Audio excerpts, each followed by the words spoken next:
So you're saying I can ask this cat any question? The cat is connected to the computer. You just type in the question, it will read his mind. There the answer comes.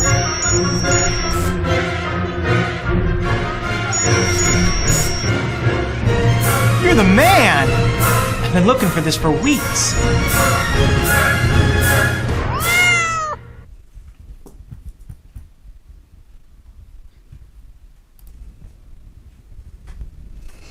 All right, we're going to go ahead and get the show started tonight. Just a couple minutes early, Kathy. Rung the doorbell. Yeah. Okay. Our guest has just made it, so we're going to go get him in here.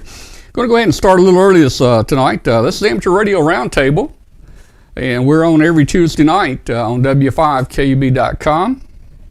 We're also simulcasting our webcast audio on WBCQ, the famous international shortwave station up in Monticello, Maine. It's called The Planet.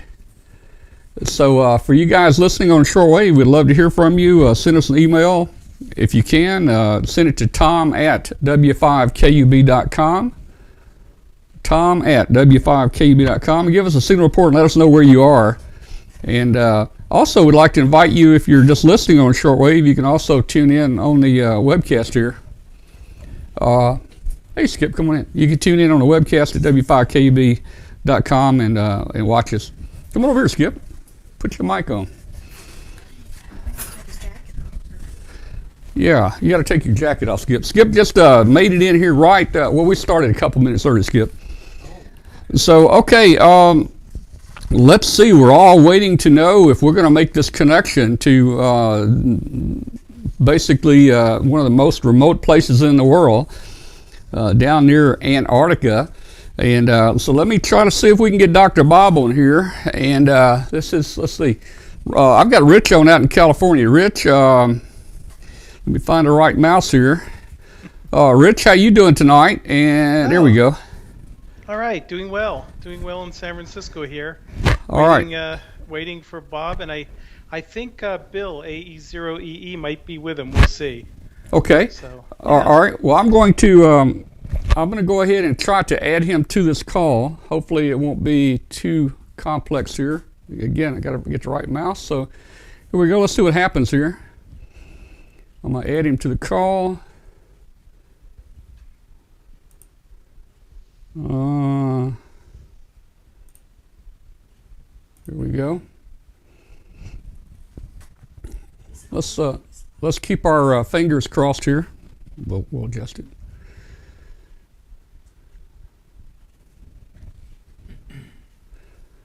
It's 0100 UTC down in Heard Island. It's about 6 a.m. in the morning. Yeah, it's about 6 a.m. I think we have a connection.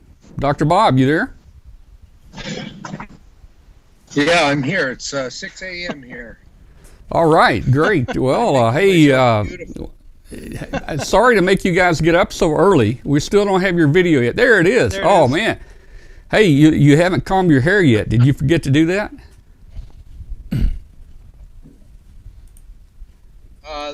Well, I have combed my hair, but things have changed here. Oh yeah, what's going on down here right now? Like a penguin.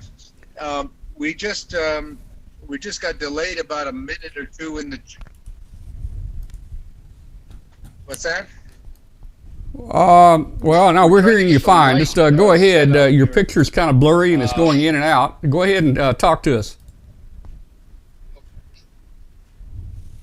Carlos, could you move this light over here a bit, and we can see me, but I want to look beautiful, so I need the best angle of my face and the best light on that angle. I tell you, coming in from Heard Island, you guys look beautiful anyway down here. I see the light kind of moving around. Is the wind blowing and blowing your tent there, or I hear you guys had some rough weather? I think that's pretty good. Yeah. Yeah. Stand by one there, Tom. Okay. And, what do you think? Is this complimentary to me? I mean, does this do the best job it can for me? Well, I think it's okay. It's just a little bit pixelated. I don't see your hair not combed as much, but hey, we know we're talking to Heard Island, so go right ahead. And there's Carlos, NP4IW. Yeah. So Carlos.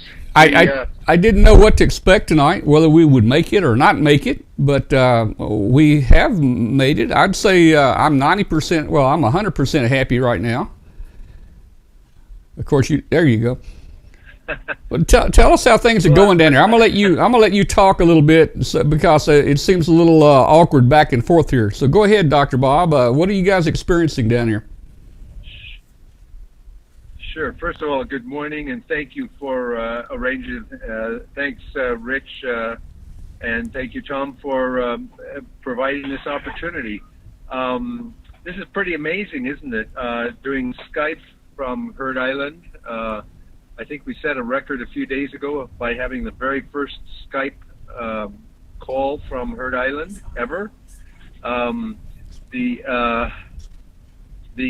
comes to you courtesy of this extraordinary team that has put together the IT capability here, the Inmarsat terminals, the software on the computer, and the procedures as summarized in the manual, and so on. I think probably we're one of the best connected, real-time connected expeditions that's ever been seen at least in amateur radio.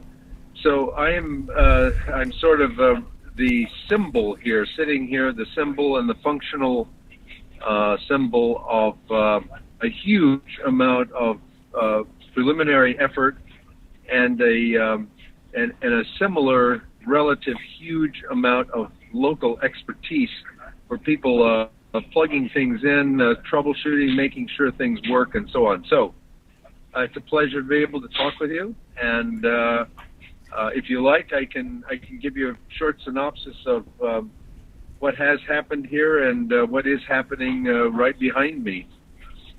Yeah, just fill us in on that.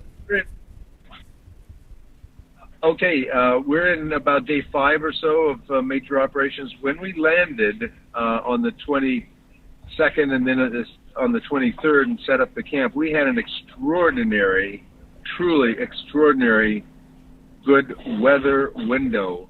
It was warm relatively.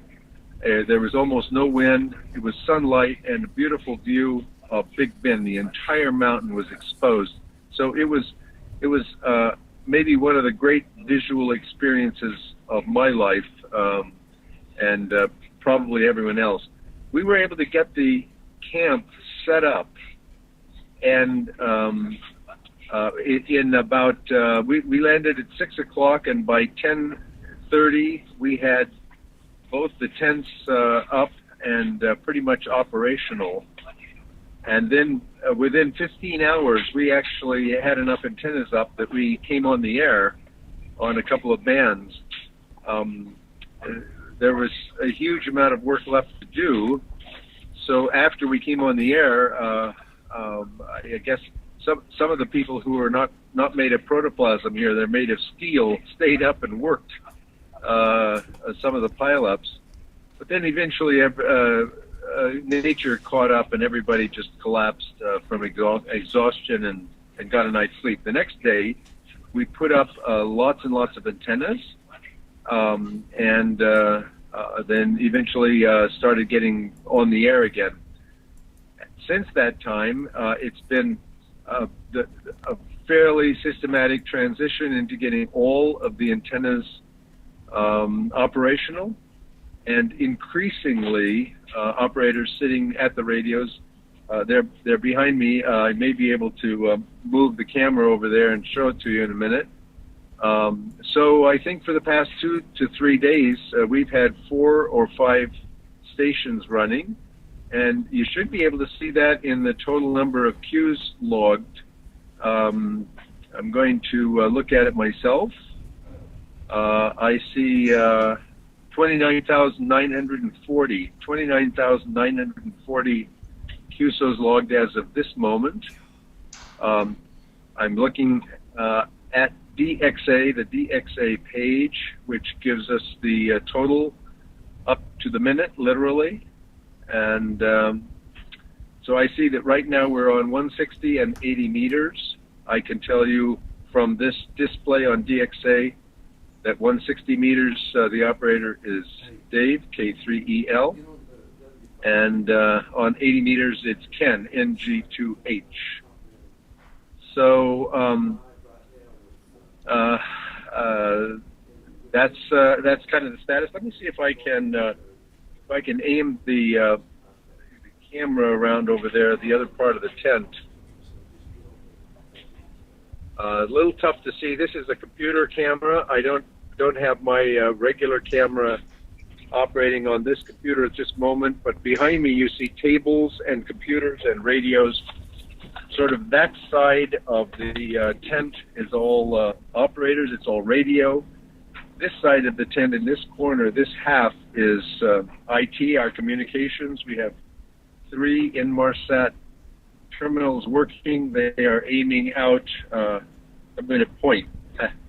There, it's that direction. They're all pointed low on the horizon, and they talk to the satellites. And of course, there's basically no indication externally other than indicators, lights and so on, and the signal strength and the data flowing. No bells or ticks or clicks or anything like that. But they just constantly upload and download data, including, of course, this Skype connection. Then on this side, on the other half, is our galley.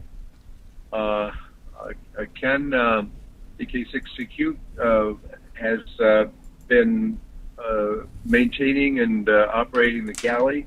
They provides hot food from the boat, from the Braveheart, and serves it and washes the dishes and keeps the place orderly and clean. It's really important to not generate chaos in just the living features such as eating and so on. And Alan, I'm sorry, I said Ken, I think Alan Cheshire maintains that very capably. So at this moment, it's very quiet because nobody's talking except me. And I'll take a short break here and see how is this coming across to you, and is there any particular thing you'd like me to talk about? Sure, boy. Yeah, Dr. Bob, we've got so many questions. I've got a DXer sitting here in the studio with me, a friend of mine, and he has a question or two in just a moment. But first, let me say that I've been watching you guys. I've been looking at all your pictures you've been sending in, and I really admire you guys. This is not a small feat. You guys have had to work really hard out there, and I know you're up against the elements and all that. And although your picture's not perfectly clear here, I can make you out and see who you are, and the audio is coming through fine. And this kind of reminds me of some of the early moon landings. You know, we're making history here too. Do you have any kind of statement that you'd like to make, like one small step for a ham, or one giant step for all hams? Well, yeah, we did a series of inventions just like that. One small step for a ham, one giant leap for hamdom. But it's more than that. So actually, I'll take this opportunity to say that this is more than a pure ham radio Dxpedition. There's a component in this expedition that is environmental science, climate change science. We have 2 members of our team who are specifically on the team to go out and do field work and document certain aspects of the environment here. They have been doing it in the past 3 days or so. The purpose is to try and get new information about the changes that have occurred on Heard Island in the past 20 years. The last major scientific expedition here was in 2000, and then some visitors 2003, and then tourists come once in a while, 2012. But they don't do any scientific work. So our goal here in the scientific work is to especially photographically document the retreat of glaciers, because some of them have just retreated so much. One has just melted away and created a very big lagoon several miles across. So where you had ice 10, 15 years ago, in fact just less than that, 7 years ago, you now have either water or just streams running off. We're trying to get samples of the water runoff from the glacier so that we can sample the material higher up in elevation. We're taking soil samples. We're documenting the debris. We've seen a fair amount of plastic water jugs and other kinds of debris that float in here and blow around. I can say that it's nowhere near the amount that I've seen on other places, such as Curry Atoll, the Hawaiian Islands atoll. But there is a fair amount of debris, and it's a lot more than we saw when we were here in 1997. So that's the science component of this project, and I would say maybe 20% of the effort is in the science, for the science work. It's endorsed by, included in, and required by our permit, and it has been part of the definition of the project since the very beginning. And I might say it's the science part is responsible for raising somewhere between 20 and 25% of the financial support for this project. So while the major amount of work and the major amount of support has come from the ham radio community, that would not have been enough to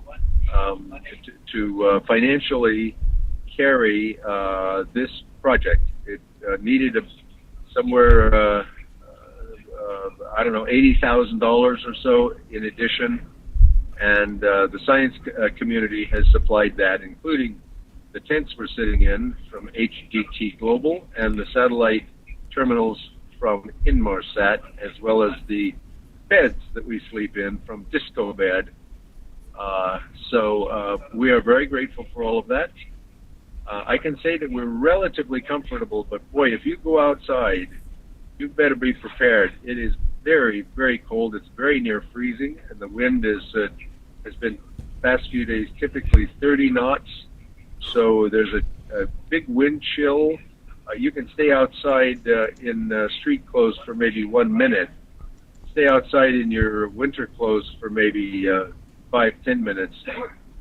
But any longer than that, you better be prepared with serious protection. And so it is a challenge. I thank you for your comment there. It's a physical challenge. This is not for the weak of heart, this kind of environment. And we are here in March rather than January. It looks like it's making a difference for us being here late. But the Braveheart was available only during this time, and so we have the weather that is going into winter, and boy, is it bitter and difficult outside.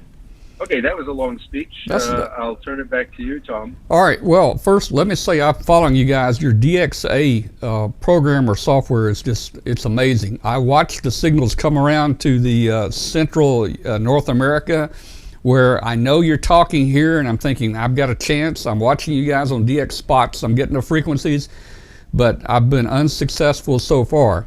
But I'm going to keep trying. And maybe when the big guns get through here, in the next few days, they'll let some of us little guys in. Hey, just real quick, I know you had great weather, I think, the first day or two to set up your tents. But I like you said, the wind has been strong, and you said it was even very difficult to walk outside. If the weather's like that, when it comes time for you guys to tear down and pack everything up, what are you going to do? Just stay a couple extra days? Oh no, we can't stay later. We all have schedules we have to keep. We have air reservations, airplane reservations. we'll do what it takes to tear down when it comes time to do so. I want to say that the crew of the Braveheart has really made our operations possible. I don't know if we would have been able to do this the way it was done in 1997. In 97, we came on a big ship, which was very comfortable. We had a helicopter, and they landed everything, all of our food, all of our equipment, everything, and then left us for 3 weeks.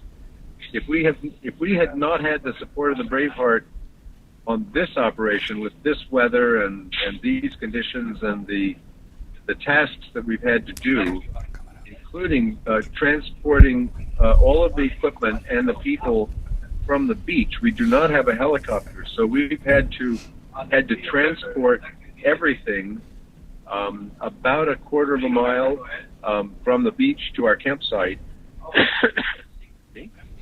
All right, I've got. We could not have done that without the crew of the Braveheart and the vehicle that we acquired in Cape Town to a little ATV. Go ahead. Yeah, I've got Skip Morse with me, Yeah, go ahead, Tom. K5FC, and he has a question or two for you. Hey, good morning. Yeah, okay on the Yeah, audio? you're fine. Okay. Good morning, Bob. Skip here, K5 Fox Charlie. Here in the Memphis, Tennessee area, I have been monitoring the pileups, and here we don't seem to have the good propagation. You've been very, very weak here on 30 meters, and I did hear you on 40 last night, somewhat stronger. But here in this part of the country, we're not getting the right propagation, but that's okay. And my question is, are you operating sideband or all CW? Over. Well, you can see how many QSOs we've logged by looking at the DXA page. That page is located at the following URL. It's dxa.bk0ek.org. And on that page, updated every minute, once a minute, is the total number of QSOs that we have logged, as well as the CW count, the sideband count, and the RIDI count. It's called Digi, D-I-G-I. So right now I'm looking at almost 24,000 CW, 5,500 of sideband. The reason it's busier on CW is because we've had more CW operators. We have more CW operators on this team, and we have wanted to log as many QSOs as we can, especially encouraging all-time new ones at NOS. So we've concentrated on CW to get the numbers up as quickly as we can, but we're very aware of the desire to balance this with some more sideband contacts, and we're doing that. Concerning the propagation, please understand we use 400 watts. That's the legal limit, and so it's not quite the same as a Dxpedition that takes 1.5 or 2 kilowatt amplifiers. Of course, that's not an excuse. It's just part of the facts of our permit here. Go ahead. Okay. Well, last night on 40, and I'm a CW operator, and Bob. One other question. I noticed that you're listening down rather than up. I guess my question here is, why did you make the decision? Normally, you're listening in the other direction. Over. Well, that's a really good question. That was a compromise. There's another major Dxpedition operating at the same time.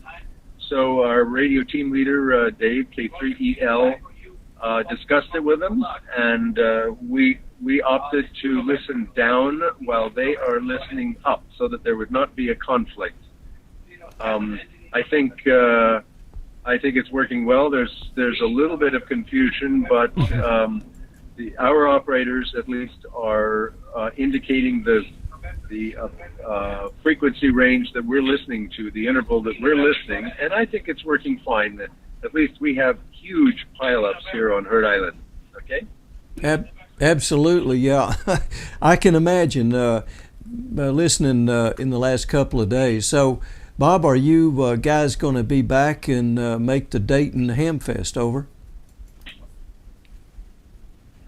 Yeah, Dayton, we'll certainly be there, and looking forward to seeing as many people as we can who got in the log. A lot of old friends, some of the participants from the 1997 expedition, and in fact, I've talked with some of them by email. Here I have regular email here.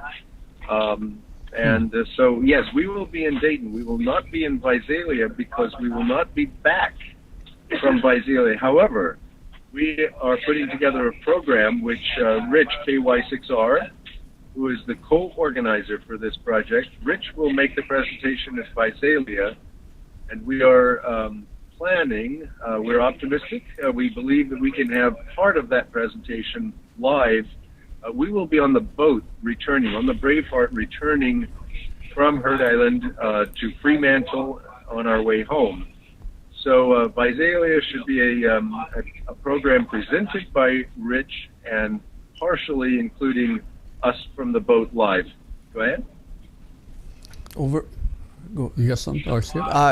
Bob, I just wanted to commend, thank you so much for giving the opportunity for so many of the people to work Heard Island that haven't worked it in the past. And hey, my hat's off to you. Good job, well done, and we'll be praying for you, sir. Well, that's really great. Appreciate any help we can get from God, of course. Sorry for the humor there.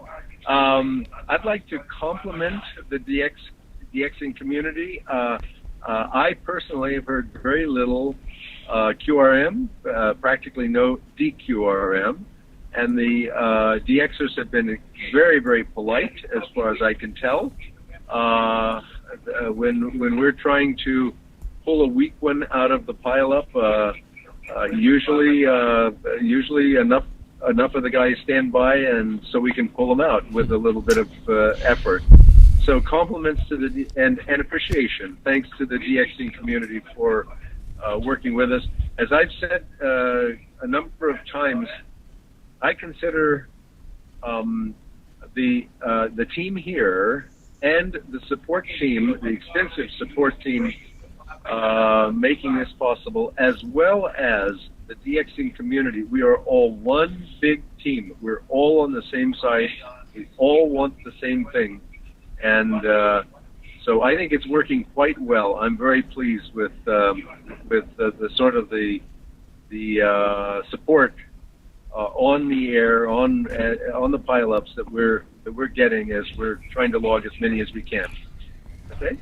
Well, you're definitely getting a pileup. At least we're hearing the QRM on this end. I have listened, and oh man, I tell you, you guys are getting a crowd on the frequency. But like Skip was saying, the propagation, you guys are just so weak right now. We're hoping that'll get better.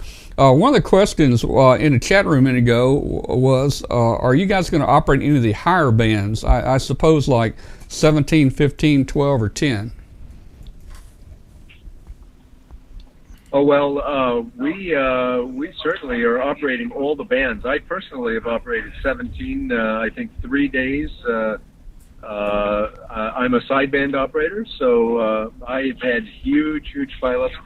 I have to say there are lots and lots of European stations and JAs, of course, and propagation being north-south to Russia and those areas is better. We have a lot of those stations. We're feeling a little weak on areas that are more east-west paths. And it is true, the propagation fell off about 2 days ago. The propagation fell off, and probably that's what you've been seeing. We sensed that there was a poor propagation. I personally am not aware of the solar numbers through the day there, but we're, shall we say, hoping for good propagation along with you and everybody else. Well, we hope the propagation will get better. You know, one of the things in the comments in the chat room and what I'm experiencing, there's so many people calling you on your frequency. I know you're split, but there's so much going on your frequency. I have never been able to pick your call out yet, although I know all these other people are trying. Now, it may be some of them don't know you're split and they're on your frequency, but then again, if they're down 1.5 kc and call you, I'm still hearing it up on your frequency. So it'd be a little quieter maybe if there was a wider gap, you know.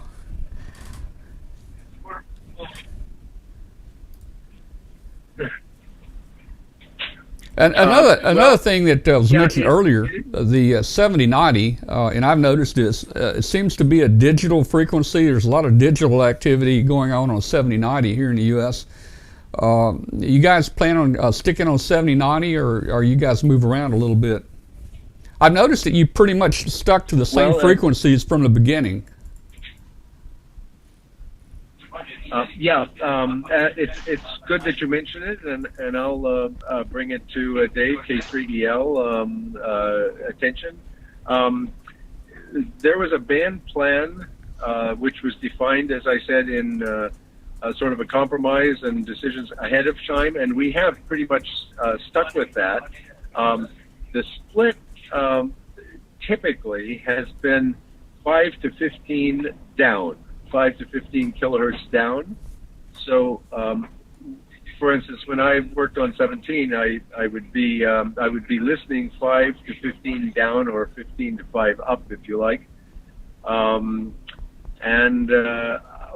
I'm not sure what I can say about people not knowing split. We announced this. All of the operators announced it probably every minute or 2 minutes or 3 minutes. We will say, essentially, in our call, BK0EK, Heard Island, listening, and then give the interval, 275-285, or 270-280. Now, maybe not everyone can understand that, but I hope through this program more people can understand that we never listen on our own frequency, ever, never. We always work split, and we always work 5 kilohertz down or further down than that. That's where we will hear you, and the more we hear you down there, the less QRM you'll have on our transmit frequency. It's just a matter of the community being informed. But you know what I think? I think there are a lot of hams who are wanting to work us who are not necessarily fully experienced DXers. They're new to it, or they this is not necessarily their main activity. So this is a new and a good experience for them, and they have to learn that we transmit on one frequency and listen down 5 to 15. But from our end, from our point of view, it's going very well. Yeah, you know, another thing, and they're asking, you know, could you list some frequencies? But like you say, you're telling them. But we'll also, after we end our discussion with you, I know we'll talk with Rich for a few minutes, but we want them to see this DXA again. And let me tell you, the DXA tells them right on the web what band you're on, if you're active, what band you're on, whether you're on CW, on sideband. So, and it also has a map there.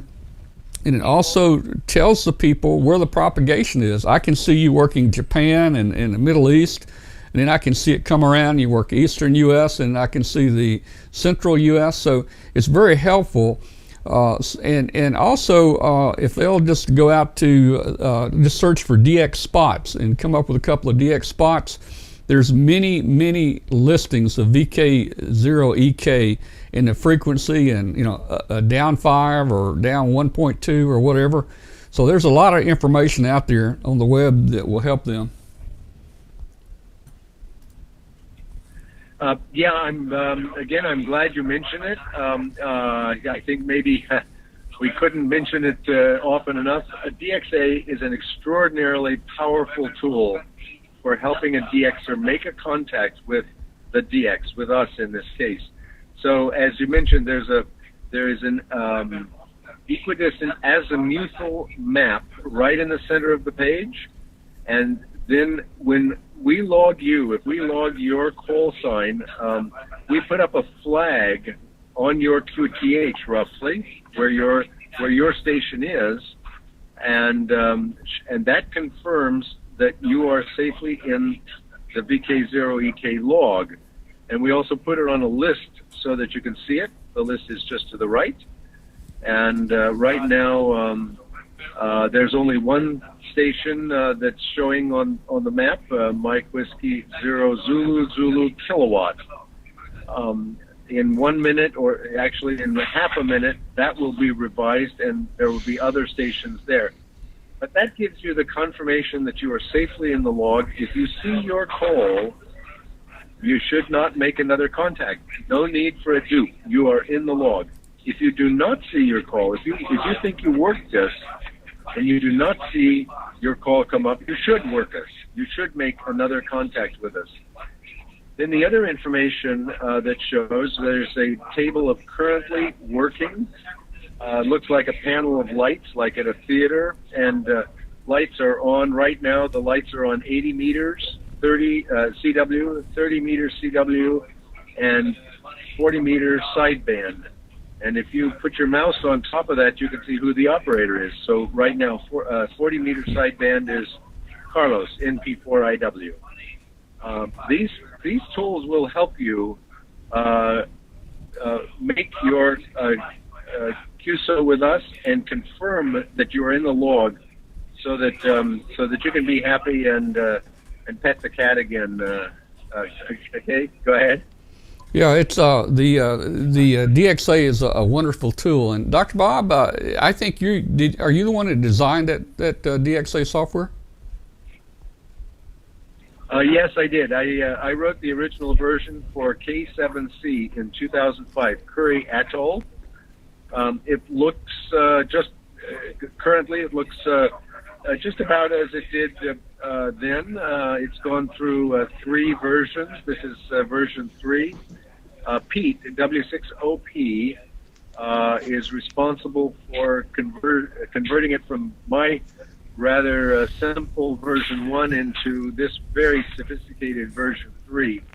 This software is quite smart.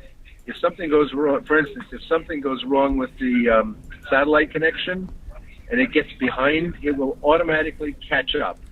So even if you think that it maybe is not working fully, it is working, and it has, for this Dxpedition, it has been working from the beginning.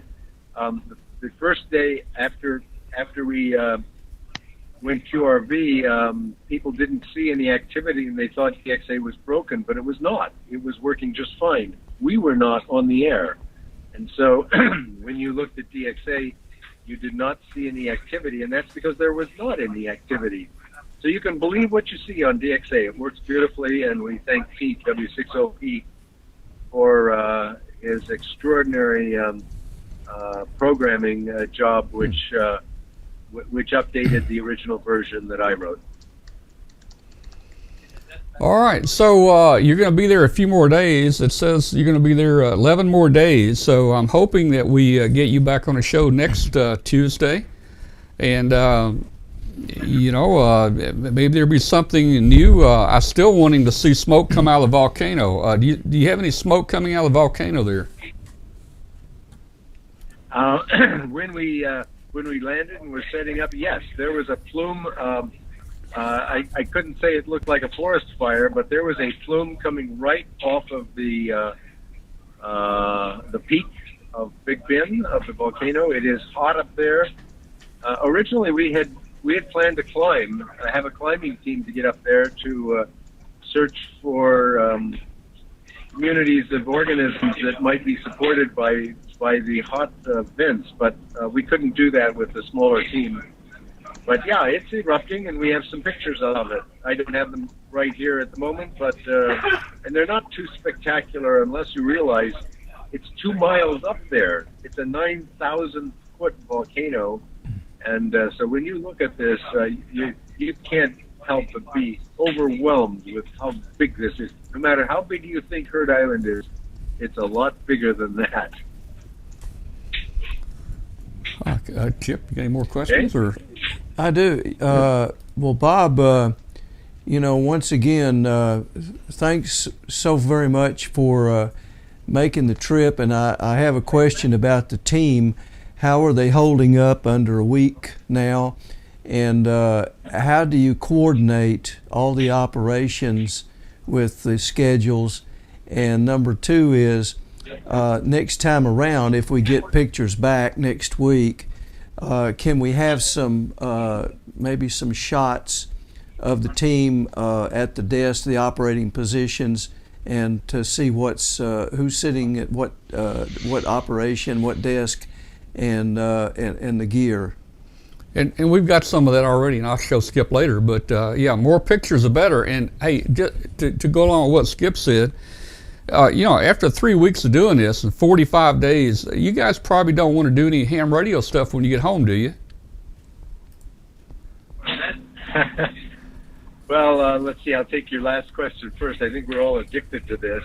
I do apologize for not having the camera. Here it is. I'll show it to you. It's right here. It's in my hand. I couldn't get it plugged in time. This is a camera that I could use to go around the room. What happened was just as I was setting up for this connection, our generator went down, so we had to take about 5 minutes to go out and refuel the generator, and I didn't get back in time to plug this camera in, but I will have it next time. That's how the team is holding up. The team is just extraordinarily strong. Several of us, including myself, got some sort of a virus, some sort of a bug, a cold. I don't think I'd call it flu from when we departed Cape Town. So on the boat, several of us were kind of laid low, but within a few days of getting here, all of that cleared up. So everyone is healthy. Everyone is, shall we say, happy. Happy because the system is working. Happy because we have such an incredibly great support team headed by Rich KY6R, and we have a contact us service. There are I don't know, a dozen or 15 or 20 people who are handling those service tickets, sort of like when you call a company. The system is working. The human system is working extremely well here. There's been no illness and no problems. The team has just performed in an exemplary way. I am extraordinarily proud of what this team has accomplished so far, and it's accomplishing. Of course, you expect that from me, but it's really true. Okay. All right, well, Rich is on here with us. Rich, he's been sitting back very quiet. Rich, you got anything you'd like to say there real quick to Dr. Bob? I know you've been talking to him.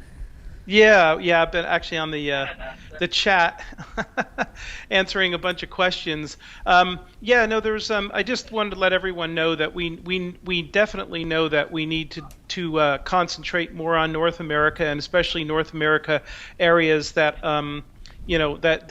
that have not heard them so well. So we I think in the beginning of most of the expeditions, there's a lot of Europe is almost north-south or more or less north-south, so they're going to have, Europe is having the same conditions North America had with the VP8. So I think they've been working the strongest signal and trying to work those piles down, but I'm sure it's going to switch over more towards North America, and then some real problem spots, central and west, and especially south central, southwest as well. And then there's other things we're going to have to start concentrating on too, like making sure 160 is we hit all the zones as the sun goes across, and just stuff like that. All I can say is we have a lot of data. We know who has actually made all the cues, a lot more than just the club log stats. We have database stats and reports that go much more deeply. Like I could tell you South Central U.S. What their percentage is and why we need to increase that kind of thing. So we're going to be doing some real serious data science so that we know we want to add people and add atnos in those areas that we haven't worked a lot. And that is our main strategy, to get everyone an atno number one, absolutely number one. And then get everyone the band slot they went on all their favorite bands. All right. Well, that's good. All right. Well, Dr. Bob, we've had you for about 42 minutes here. You're really running up a big bill on that satellite phone there. But hey, we've enjoyed talking to you. And yeah. I do have one. Yeah, go ahead, Rich. One comment. Yeah, just one comment for Bob. Hey, Bob, you and Dave get together and come up with maybe we could come up with a kind of a more written message on what the plan will be moving forward. Just to let people know, because we've handled over 907 support tickets, and people are asking a lot of questions. So I think maybe a little more of a plan published on vk0ek.org on how we're going to proceed moving forward would be pretty cool. I think, and that's what everybody's asking about in the chat room too. Yeah, that sounds really good.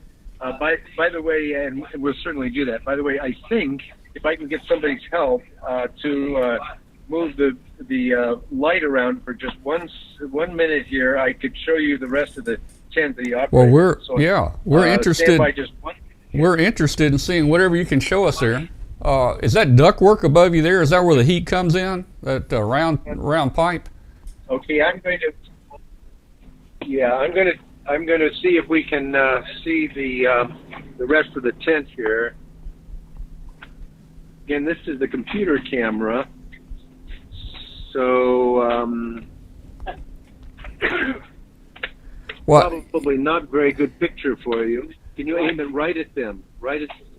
Shine the light right on them. Blinding them? Okay.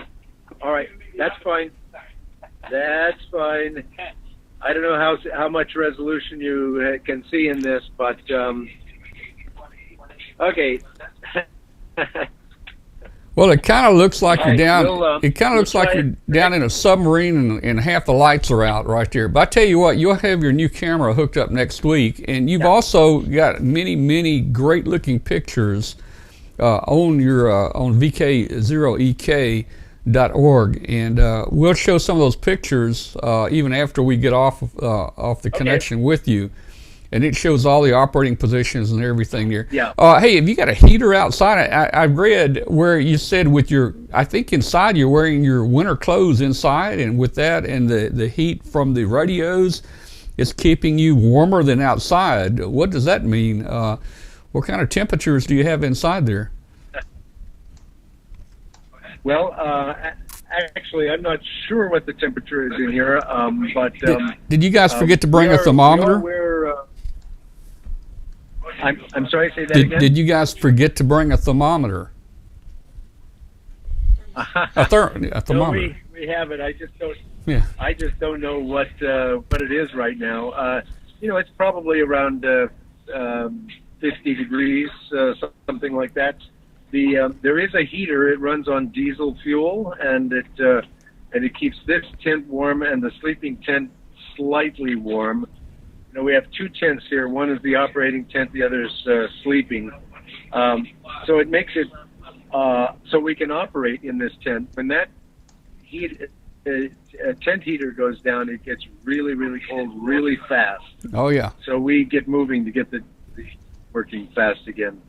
We could not survive here without the tent heater and I guess warm radios. Well, you guys are roughing it. I know you're having a good time, but you're also still roughing it. But you must enjoy what you're doing there to do this. Go ahead. Hey, Bob, just one question for you here.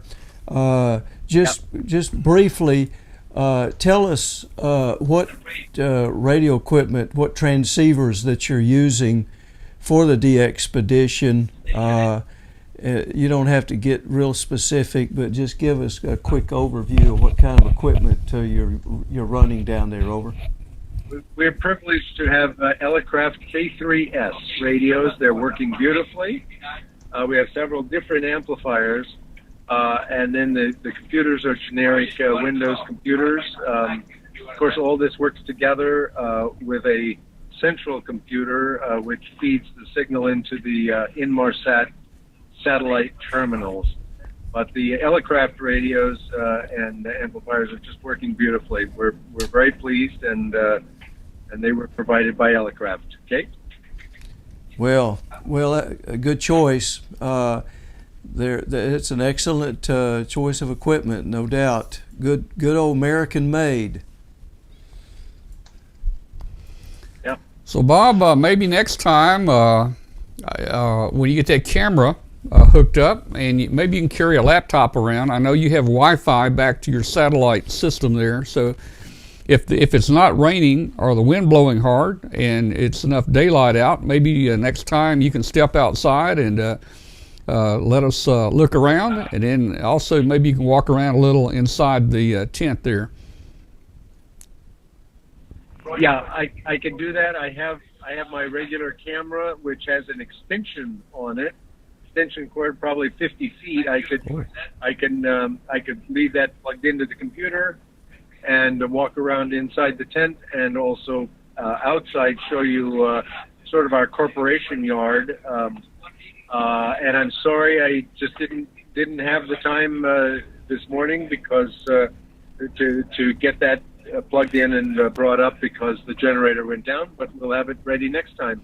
Look forward to next Tuesday. Okay.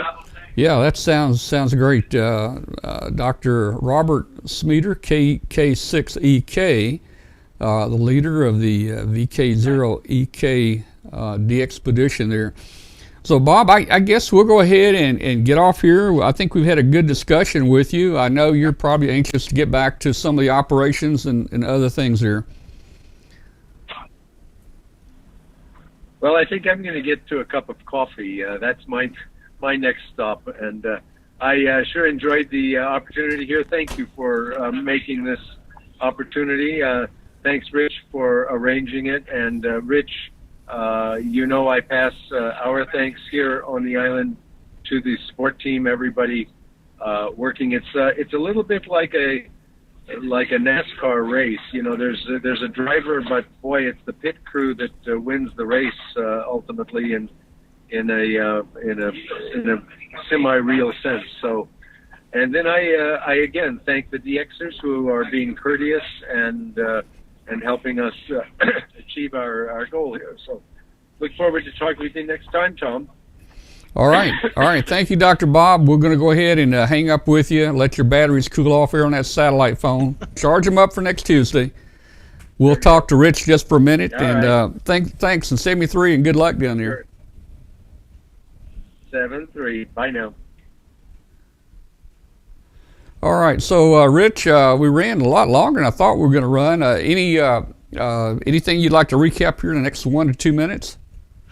No, I actually answered everything that I could on the chat, and I know that Dave, the radio team leader, is working up a plan right now and working with Bob. So all the questions that people are asking, they know that I want them to, come up with some statement on what direction they're going to take now. The support team that we have right now is just awesome. I mean, we have people answering tickets, N6PF Elliott. We've got K6JEB Jack, and we've got Peter W6DEI, Pete W6OP, Mike KJ4Z, we've got Scott K2CUB, and we have our wonderful QSL manager Tim, and we have John K6MM. And I'm sure sorry if I missed anyone. I don't think I did now. But boy, have they been working their butts off. They've handled 907 tickets, more than that, I'm sure. Oh, it's over 1,000 now, actually. And they're trying to do everything they can to get the best information to the team. And I think what we'll do now is, now that we're just about to hit 30,000 QSOs, we can start really concentrating on areas. And that's what I said in the chat room. We do know what areas need help. We we really do know. Honestly, believe me, over 1,000 tickets, we know. All right. We know better than anyone, and I can guarantee you we're gonna work with the team on the island and make sure that they really concentrate on everyone's needs, as best as we can, and we'll keep reminding them for you. We're your advocates. We're really here for you. Well, and I'll say this: I did hear Heard Island. My friend VK6RO, who's watching tonight.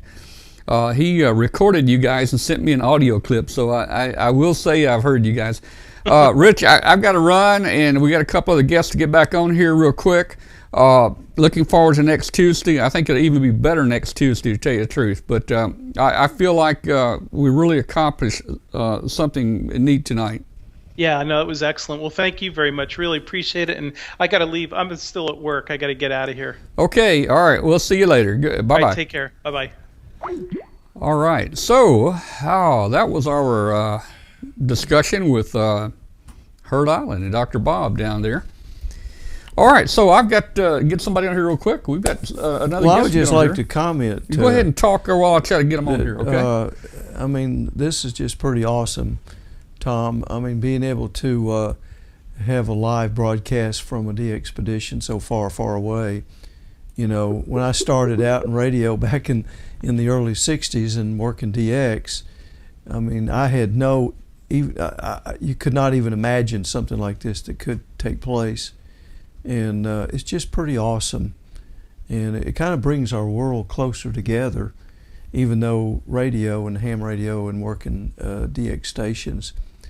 And once again, the crew down there and the sacrifices that they're making, both for their families and their well-being, and there's a fair amount of risk here too as well. Hey, Tom. So it's just pretty awesome. Well, it was cool. Are we still No, we're on? still, Okay. you're still on. And so I mean, this is just a great thing, and I hope more to come. More of the same, and more expeditions, and everybody gets on board, and we all have the same goal. All right. CW works very well. All right. So very good. I've got Rich Morrison, Moseson. Did I pronounce that right, Rich? Moseson? Well, throw another S in the middle and you've got it. Moseson. Moseson. Moseson. Like Moseson. Okay. W2VU. He's the editor of CQ Magazine. Got him on here with us tonight. Let me see if I can get Frank up. Frank's calling. Let me add him to the call here. He left me. So let me try to add Frank, and we'll get him on here with us. All I gotta do is just work a whole bunch of buttons here. Let's see if this will work. So Rich, did you get to see any of the show, or were you just standing by? No, I've been watching for quite a while and listening. It's fascinating. First of all, it's fantastic that you're able to get the live video feed as well as the audio, and it's been really fascinating to listen to. Oh yeah, Frank, are you there? Yes. All right. And great event. Sort of felt like I was there, in a way. Well, Frank, I don't have your picture yet. Maybe it'll come in here. There you go. You're there. Hi. Okay, so Rich is here. We're a little late, guys. I told you we'd probably get to you about 8:20, but we were having such a good time. I really felt like this was back in the 60s. We landed that man on the moon. Yeah, and Tom, you could have danced all night, right? I could have, I guess. Well, it's great. I was watching on the big monitor behind me, and just great stuff. And really, even though to some degree, talking about sat phone around the world is small potatoes in one sense, it's huge for what you're doing here with a very remote Dxpedition. So, bravo. Well, let me just go out there and say it just for people that we just popped you guys on here real quick, guys. You're looking at Frank Howell, K5FC. You're down in Mississippi. And Frank is a co-host on here. He makes it about once a month when his busy schedule lets him in. And Frank, tell us a little about what you've been doing this week, and then go ahead and bring Rich in, because Rich may be getting tired of waiting there. Well, Rich is an hour ahead of me, and but he acts younger than me because he's busier than I am for sure. Well, big Easter weekend. We had some family and church celebration, that sort of thing. I'm doing some training for a preparation for training this Sunday afternoon for a church website, kind of a Facebook for churches. And I do some of that. So that's occupied some of my time. As you know, I'm a retired college professor, so I've been teaching for several decades, and it just won't let me go. So I'll be teaching folks a bit about using Church Community Builder. But, Rich, we are just delighted to have you on again for our sort of second month as our highlighting advertiser, CQ Magazine, and for all of our listeners. We talk with Rich about CQ and all their many programs. People sort of think of CQ Magazine as just a magazine, but there's a lot more than that.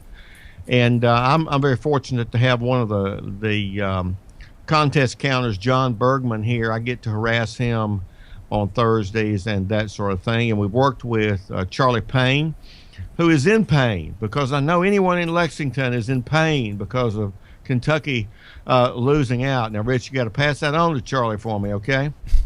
I will do that, but I have to point out that my son is a grad student at Syracuse, so I'm very happy right now. And you bet. And look, I have given a talk or two at Syracuse and drove from Syracuse down to Cornell, and what a beautiful, beautiful drive.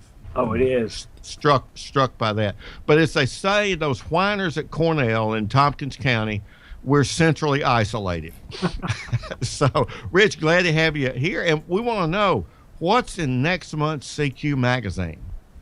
Oh, well, all sorts of good stuff. And I'm trying to, if you're wondering why I'm kind of scooting around here and turning things, I'm trying to get the lights a little bit improved here, but I got rid of the fluorescent, but I still got the one behind me there. Well, first of all, here is the April issue of CQ. Got to get it pointing toward the camera there. Last week President Obama and the Rolling Stones were both in Cuba, and there was a lot of big news, but a bunch of ham radio operators from the U.S. beat them there by several months. And we're there for the CQ Worldwide DX Contest single sideband weekend last October. It's part of the T42 U.S. joint Cuban-American team. And this is them on the cover, and we've got their story as the lead story in the April issue. So we're right up there with the news, even ahead of it a little bit. You don't get what you want, but you get what you need, right? That's right. So we've got their story. We have the results of the single sideband CQ Worldwide DX contest from last October, including the complete score listings are back in the magazine after a few years of being exiled to the internet. They're back there, and we've had very positive feedback on that. We have another interesting take on the contest from Mel Manning, WB3D, who is in an antenna-restricted apartment, and he decided to see what he could do with one of those little UKIT HF handheld radios, right, 5 watts, and a stealth antenna out from his window to a tree, and he managed to win the certificate for his area for QRP. So, well, it just goes to show you can get satisfaction. That's I right. really like the Stones, Rich. So you got to give me some leeway here. So that's great, and it's a testament to those of us who are in HOA control living spaces and CCNRs that, you may not have a 100-foot tower with Yagi, but you can play. And you can do well. Great. Hey, look, there's this guy at CQ that writes this editorial. His name's Moseson. What's he talking about this month? I got to look back and see, because I just finished writing my May editorial, so I don't remember what I did for April. See, those of us in the editing business know yes. the what's out is old stuff to us. Right. Meeting new hams where they are. I'm talking about complaints that we all hear that, you don't get new hams to club meetings anymore or to ham fests and things like that. But they're out there. You know, we've got 750,000 licensed hams, and the newer hams may not be where we're expecting them to be, where we are hoping that they'll be at club meetings and ham fests. So we've got to go out and find them and, you know, reach down and pick them up and welcome them to join us. Rich, but, one of the things that I was writing about here is that I got a letter from someone complaining that the new hams at a licensing session that he was taking a test at were all interested in getting their ham licenses so they could be part of a ballooning activity. And he basically was implying, well, they're not real hams because they're not really interested in ham radio. And my response is, well, let's get them to come do a presentation on ham radio and ballooning at a club meeting, and then find out whatever else is available. But there's a whole lot of ham radio involved in doing a balloon operation. Yeah, there really is, and we've had several of the balloon people on our show here, and there's a lot to it. There is, and Rich, what I'm excited about with what you're saying, when you have I'm a demographer, as they call it in academic circles. We count people and we kind of see which way they go and what they do.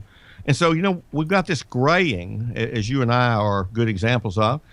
We've got this graying of amateur radio, but we've also got a lot of new hams, some of which are late in life hams, some of which are truly young chronologically.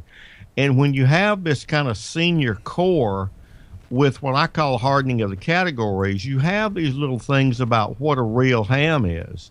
Well, I'm 63, so I'm kind of getting to be one of those old guard types age-wise, but I'm here to tell you, you know what a real ham is?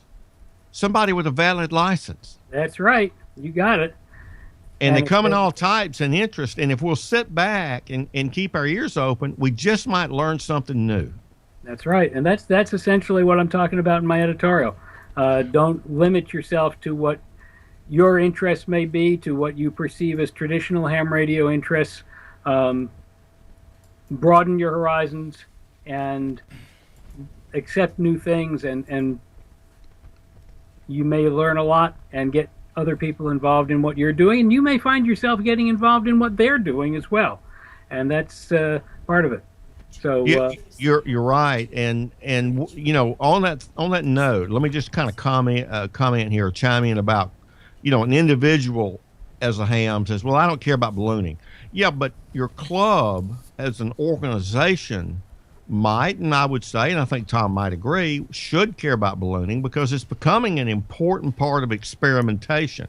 We're learning a lot more about data modes, high altitude data modes, and high altitude is a proxy for what Tom just talked to us about. We've got a group of people down near Antarctica, and they've got severe weather, they've got challenges, and yet they're there doing what real hams have always done. They've made it happen. And so that's what balloonists who are using amateur radio is doing, and they're altering things like Big B, a company that makes high altitude, APRS, and other things. So let me just say this, and I guess this way of encouragement, I think it will be simpatico with this month's editorial, Rich, is that as a club, you can't be a passive receptor of those new hams. You can't just hand them their certificate that says, hey, you passed, you'll show them the database, bye-bye.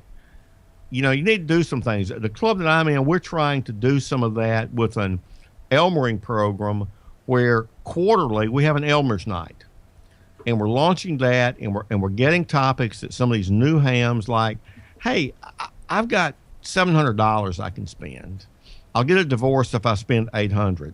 So what can I do on HF? I just got my general ticket. Well, what can I do for $800? And if you talk to 8 hams, you'll get 12 different ideas, about what to do. And they really do need help.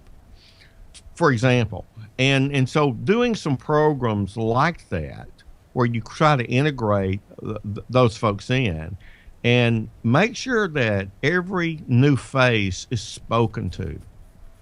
How many times do we read on websites, or you probably get letters and you heard, I went to, the biggest, baddest ham club in my town and no one spoke to me for 3 months, so I went bye-bye. Mm-hmm. So here on your editorial this month, Rich, it's good for us. Oh, thank you. And, one of the things that we try to do in the magazine every month is to cover the broad spectrum of activities that constitute ham radio, and ham radio really is an umbrella of many different activities. Last month in March, our cover story was on using drones for direction finding and transmitter hunting, and you were talking about low budget things.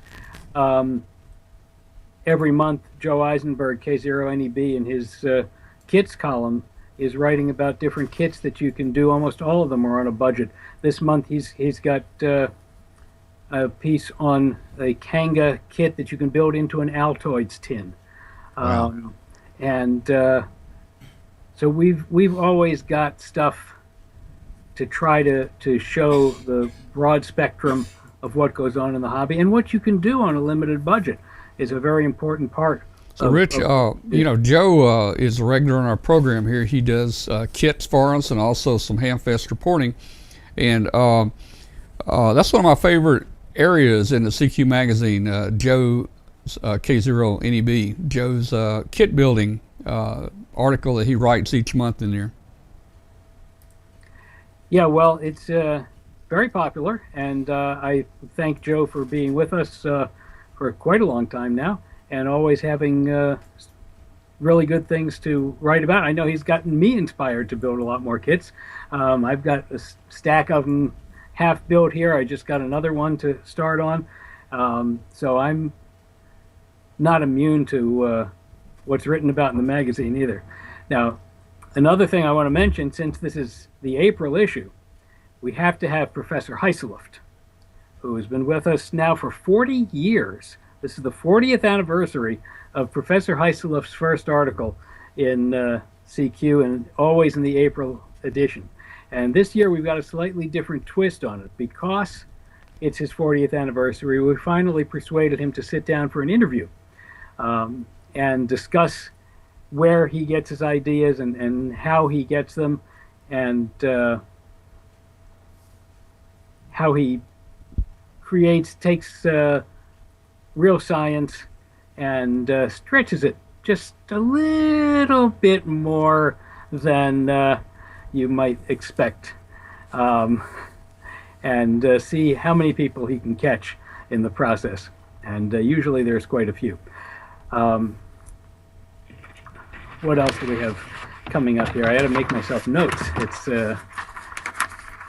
well, Rich, let me chime in on that, and, Sure. and because we have some people that are new to amateur radio, as you pointed out, 750,000 strong, and we're growing by my estimates about 1.5% a year, and I don't see that slowing down anytime soon. I will soon, by the way, be able to tell you every county that they come, what those growth patterns are. I've got all the hams since 2000 geocoded to their license QTH.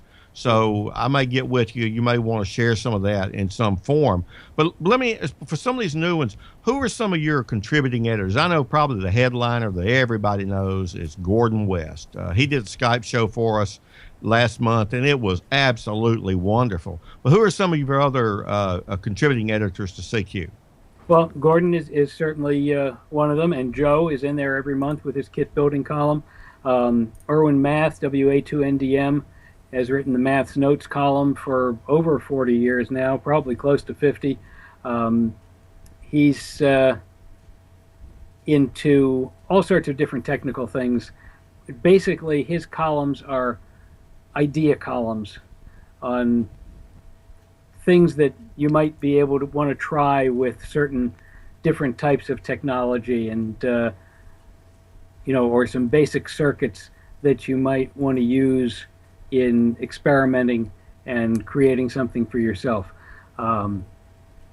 Our antennas editor is Kent Britton, WA5VJB, who is very active in the North Texas Microwave Society, among other organizations, and designs antennas for a living. Some of the stories he's told me are fascinating, such as the antenna he designed to go inside a cow's stomach. Never wrote about that one, but Wow.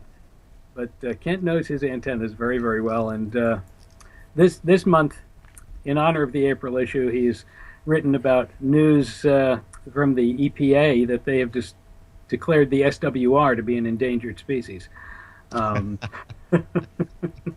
Well, you know, there is a new definition for the acronym SWR, don't you? Which is? Our friend George Thomas, W5JDX, famous on another podcast, he has a squirrel to wire ratio that he has to deal with his antennas. Well, that would certainly affect the other SWR. You see, but you see, now what Kent has done, using an electron microscope, he has been able to get an actual picture of an SWR. They're little creatures. Let's see if I can find it here. Well, this would be a first to have a picture of an SWR. Yeah. I don't know if I can All get right, that yeah. close in there to the camera. Well, you're There's- seeing there's- it first here on Amateur Radio Roundtable, courtesy of CQ Magazine, the first known sighting of an SWR. That's right. All right. And as he explains, they're kind of like arachnids. They each have 8 legs. And the more legs they have on your feed line, the more RF they suck up out of it, and the less gets into the air. But as their feet get heated up, they pick them up off the feed line, and to the point where only 1 foot is in contact with the feed line, and then the other 7 are radiating. So there's your SWR is 1, and the other 7 are radiating, and you have your best possible signal going out. That's intriguing. Listen, one of the things I really appreciate about your digital edition are those embedded links. And you have some kind of discounts. So I don't know if it's for regular subscribers like myself. I just renewed for another year today through the Zenio app, and works great, looks great. And that's something that our listeners may not be aware of, but you do offer subscription discounts through various marketing programs and things. Absolutely. We have a big promotion going on right now. As a matter of fact, our Spring Fever promotion. Most of our current subscribers should have gotten a piece in the mail offering them a discount on an early renewal. It's also available on our website for the digital edition. I think it's only available through our website for the digital edition rather than through Zenio. I don't know if Zenio has a discount. Well, yeah, yours is a bit better. They do a little promotion, site-wide on occasion. But yes, I got your email. I clicked on your embedded link, and that's how I redid mine. And, being kind of cheap, I can buy more wire for SWRs if I save $1 or $2. So I went ahead and renewed mine today. And I think our readers ought to be aware of that. If you've kind of gone away from paper, and some of us have, I really enjoy that through an iPad, and I really like the utility of those embedded links, because as we get a little older, typing it from looking at the paper, it takes you a while. So that's just another thing that CQ has. And you've got some promotions on some of your book publications, as I recall them. Am I remembering that right? Yes, definitely. Hey, Rich, just watched the mail. Jill, KD8QGA, says that her renewal will be in the mail tomorrow. Well, thank you, Jill. We appreciate it. Well, that's part of why you're here, Rich, and we really, really value our relationship with the Amateur Radio Roundtable. And we won't keep you on too long tonight, because my co-host, he's older than me, and he's getting tired, and he's been on, and he's been ice fishing down near Antarctica, so I don't want to run you too long tonight. But we want to thank you again so much for you and your team, and we appreciate you being on, and we look forward to continuing finding out, hey, what's new in next month's CQ Magazine. Well, my pleasure. And I can even give you a little sneak preview of May before we go, if you'd like. Go right ahead. Sure. And first of all, I want to show you what the May issue looks like right now. This is what the May issue looks like right now. Wow. That's our dummy. Okay. But that's our guidance for what articles go where, what ads go where, and how the whole magazine comes together. But our lead feature for May is going to be DX in the really deep South, about in the same neighborhood as the VP80K expedition. We have, or VK0EK rather, we have first of two articles on the VP8 expedition to South Sandwich and South Georgia Island. The first part is on southern Thule Island in the South Sandwiches, VP8 STI. That's going to be our lead for May. We've got the CW results of the CQ Worldwide DX contest. Piece in our homing in column by Joe Mell, K0OV, on fox boxes, the transmitter part of the hidden transmitters or fox hunts. And back to Joe again. His kit building column for May is going to be called A Box of Fun. You're going to have to wait for the issue to find out what's in it. You bet. Well, listen, Rich, one of the things that we've verified here, and some of the more technically inclined amateurs here in the Deep South, although not the deep South, is that while our voice pattern may be a little wider than some of you fellas up in New York, when we say, oh, Belvedere, CQ here, boy, the RF signal is the same speed. Most definitely. 7-3 to you, Rich. Okay, 73, Rich. Thanks. Good night, too. Yeah, thanks for being on here with us. Look forward to seeing you again here in a few weeks. My pleasure. Looking forward to it, too. All right. Goodbye. All right. So, Tom, listen, you've got a wall-to-wall show, and it's not over yet. You've got a guest in your studio, and I'm going to say hi to him, and I'm going to watch, and I'm going to drop off here so you don't have as many balls to juggle. And I just want to thank you once again for the cooperation with the Heard Island Dxpedition, and kind of a bragging rights for amateur radio. Hey, we were able to do this over video, and I hope next week that we'll have a little better camera and that kind of thing. So hats off to you, Tom.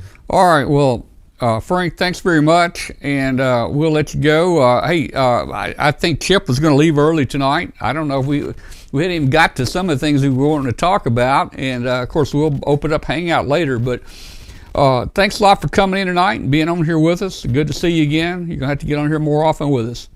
We'll do that. And listen, 7-3, guys. 73, and we're going to bring up Hangout in a little while, and we'll put the link in the chat room. If you want to join on Hangout and sit around the table with everybody, please do. So 73, and we'll see you. Kathy, you put the link out for the Hangout. Oh, okay, let me go ahead and kill this. And then once I get Hangout going, I can step away from this for a little while. All right, so, all right. Kathy has put the link out for Hangout. Let me see. I'll figure this out in a minute.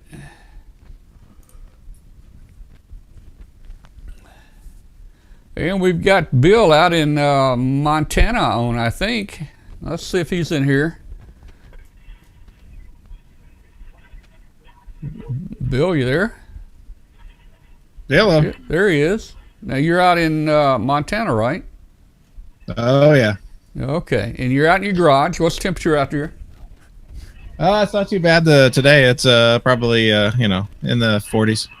All right, in the 40s? Okay, that's not bad. All right, well, look, I was hoping that somebody else would be in here with you. Maybe Frank could join or Doc could come on. Doc and William here usually smoke cigars during this portion right here. Saw him last week. Yeah. So I want to take just a quick break here for a second. Don't go away, William. And I'm gonna. Listen, I'm not sure what I'll do. I'll leave your picture up. You're on the webcast right now, so. If somebody comes in, you guys are it right now. I'll be back with you guys in the next 2 minutes, okay? This is what I get for joining early, right? That's right. You got to hold the show down. I'll be back with you in just a minute. In fact, it would be nice if you could talk for 2 minutes. You know, tell everybody where you are, what bands you like, what kind of radio, you know, what food you eat, you know, just stuff like that. You know, And have you worked Heard Island? and have you worked Heard Island? And I'll be back in just a few minutes. Sure. Yeah, I haven't worked Heard Island yet. I have heard them on 30 meters, and there's been quite a few lids on there, like I was mentioning in the chat room. I operate just a end-fed wire right now. My vertical's laying down on the side of the yard, needing some repair work, and I have another vertical sitting on top of my camper that you can see behind me, a Gap DX Voyager that I took down from a gentleman's house not too far from here, and he was kind of done with it, so I said, well, I'll try it for a little while. We'll see how it works. And as soon as I get that up, I'll play with that and get off the end fed. I operate pretty much all the HF bands. Do JT65 a lot, JT9. Geez. I don't know about being able to keep the conversation going by myself. Where's all the people that are joined normally? Doc, Jeff hasn't been in here in a couple of weeks now. I didn't see Jeff in the chat room either. Oh, no, Jeff's there. Where you at, Jeff? Come on, join. Give me someone to talk to. You can show your flex radio. Much cooler than the Yaesu here. But yeah, just sitting here out in my garage. I have a little shack in the corner here. Nothing too fancy. Like I say, Yaesu FT450D. Run barefoot. I have a signal link to do all the digital modes. And sing you a song? No, I don't sing that very well. I got the chat room over here too. Watching that. Flex rocks. Yeah, I used to flex a few weeks ago in the CQ Worldwide, and it was not CQ Worldwide, the ARL DX contest, and it was interesting. It was definitely an experience. The rig sounds amazing. It was a little confusing for me to flip back and forth between the pan adapter and the logging software. Bit of a learning curve for that. But other than that, it's a great rig. Probably too much rig for my taste. Can I dance? No, not really. All right, I'm back.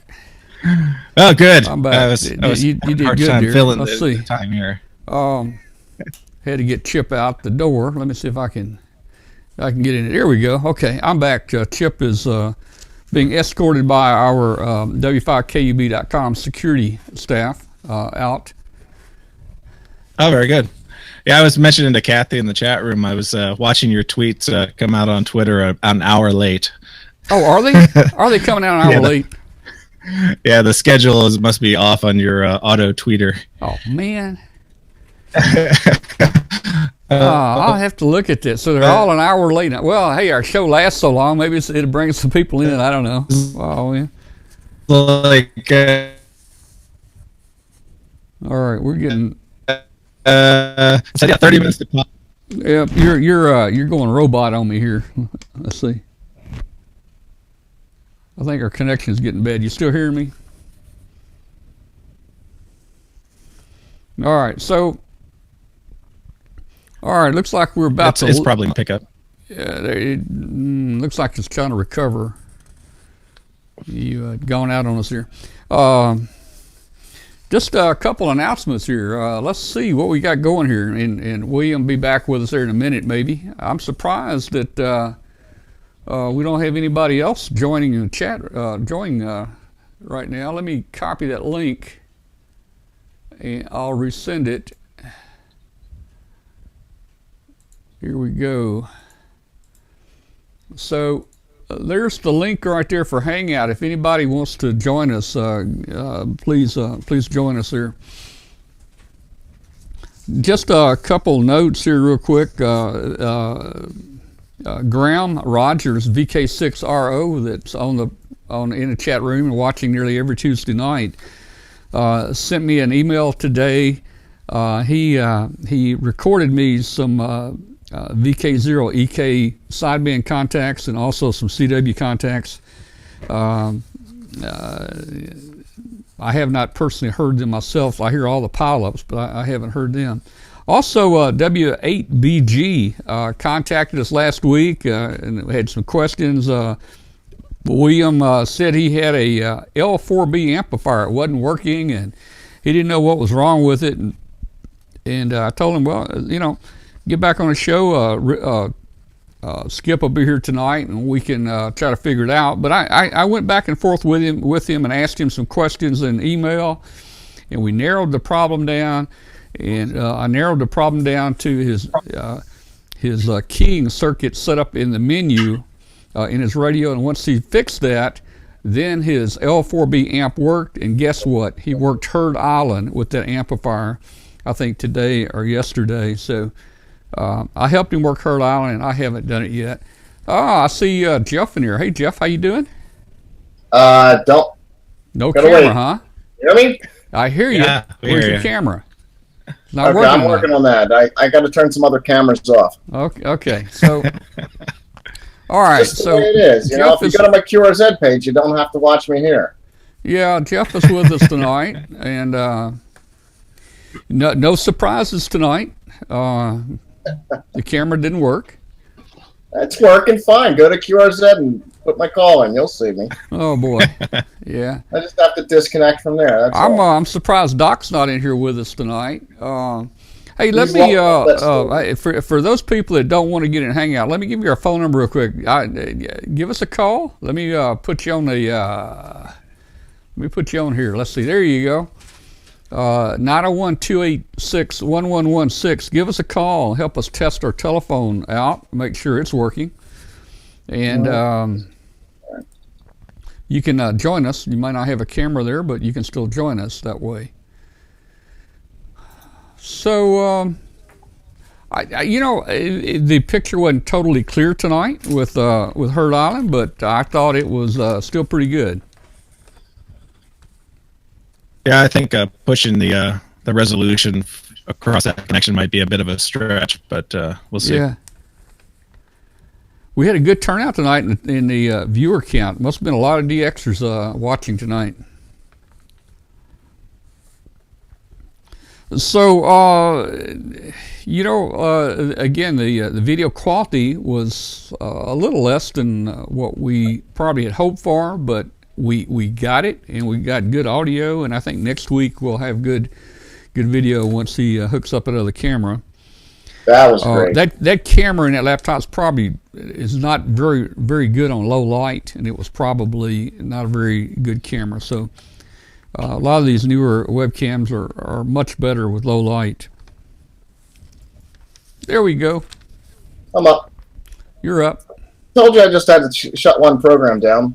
Yeah. Ooh. Let's see who we got here. Oh, Kurt's still in here. WA2JSG. Kurt's in here. You know what? I was going to show his station 2 weeks ago, and we got so busy I did not get a chance to show his ham station, and I thought I still had it here somewhere. Let me see. I think this is it here. This is Kurt's ham station right here, and up in New Jersey. That's WA2JSG. And it's a really nice looking setup here. A 7200 and a 7000. Yeah, pretty good. I don't know, man. I wish mine looked that good. Mine looks a little, I don't know. I won't say. Kathy thinks I need to clean mine out and get rid of some of them, Whenever you buy one, you're supposed to give one away, No. Well, maybe sometimes you give one away. That's true. Well, I tell you what, when I get the flex coming in from Jeff there, I might consider getting rid of a HT or something. I think anyone in the hobby longer than 25 years ought to be able to give at least something away to a newbie. Kathy said yes. You must have I wasn't paying something. attention to that. I was looking at the chat room. After how many years people do what? Well, I'm just saying, I give think things the away. philanthropy should come out after a little bit of time, and just, you got a lot of stuff. Everyone accumulates. Most of us accumulate a lot of gear. Give something away. You haven't touched it for 5 years. Give something to a newbie. Yeah, I agree with you. And I've done that over the years. I'm really sure you have. I really have. I just think more people should do it. That's all. Yeah, Kathy says not enough. Well, let's see. We showed Kent Keys. They were asking a question to Kurt about the keys on this station there. Kent Keys. Oh, that's nice.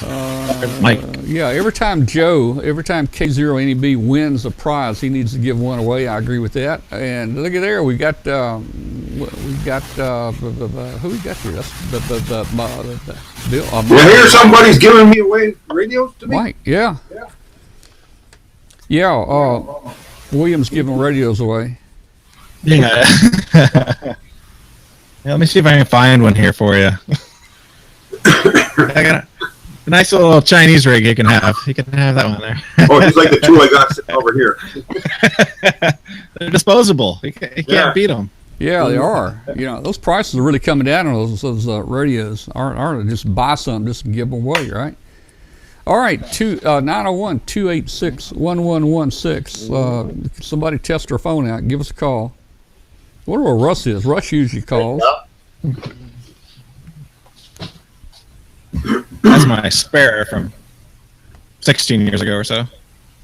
I'm sure you got boxes and boxes of stuff. Look at that big capacitor behind you. There might be some guy that could use that. Now Jerry's got a Radio Shack crystal radio. He said he could I got about like 20 of these. You know what? I could use about 20 of them lined up in my vehicle, but I'll just have to buy one. I'll have to buy a 1 farad capacitor at this point. Yeah, these are 2200 microfarads for 385 volt. Well, we had a number of the DX community on here with us tonight. There are several in here that work with the Dxpedition there. I see it's still in the chat room, so I'm glad you guys made it tonight, and we hope that you come back each Tuesday and join our show. I think Doc said he was traveling this week. I think he was down in Jerry's area down there in Dallas Fort Worth.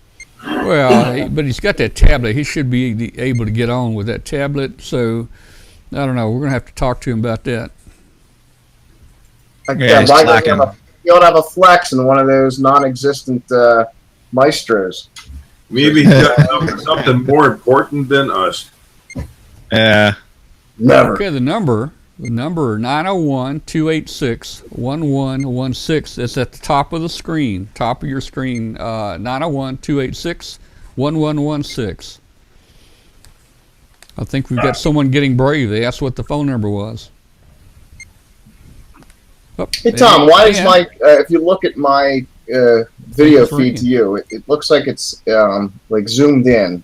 Is that a setting on your side? Because I haven't figured it out on this end. Maybe it's me. Of course it's me. What's your problem? Yeah, I think he's zoomed in a little bit. I'm zoomed in. Okay, let's see who we got on the phone. Somebody. Charlie, Fox Queen Victor. I just remembered about coming in. Okay, you're a little weak. Give me your call again. It's an IP phone.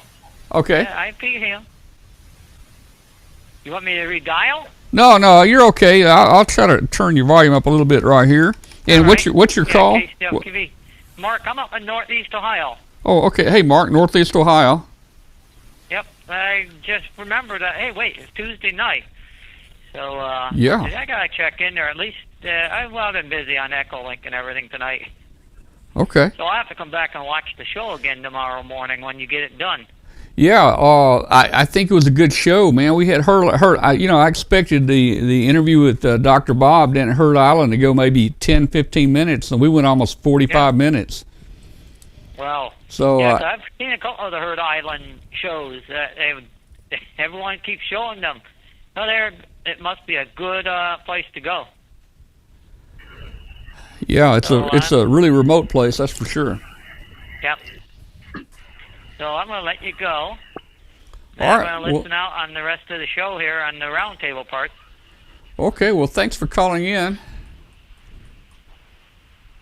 Yeah, it took a little time for it to ring. It was Well, ringing about 15 times. I don't know what it was doing. It may have been that I just didn't hear it ringing. I've got the ringer turned All right. down really low.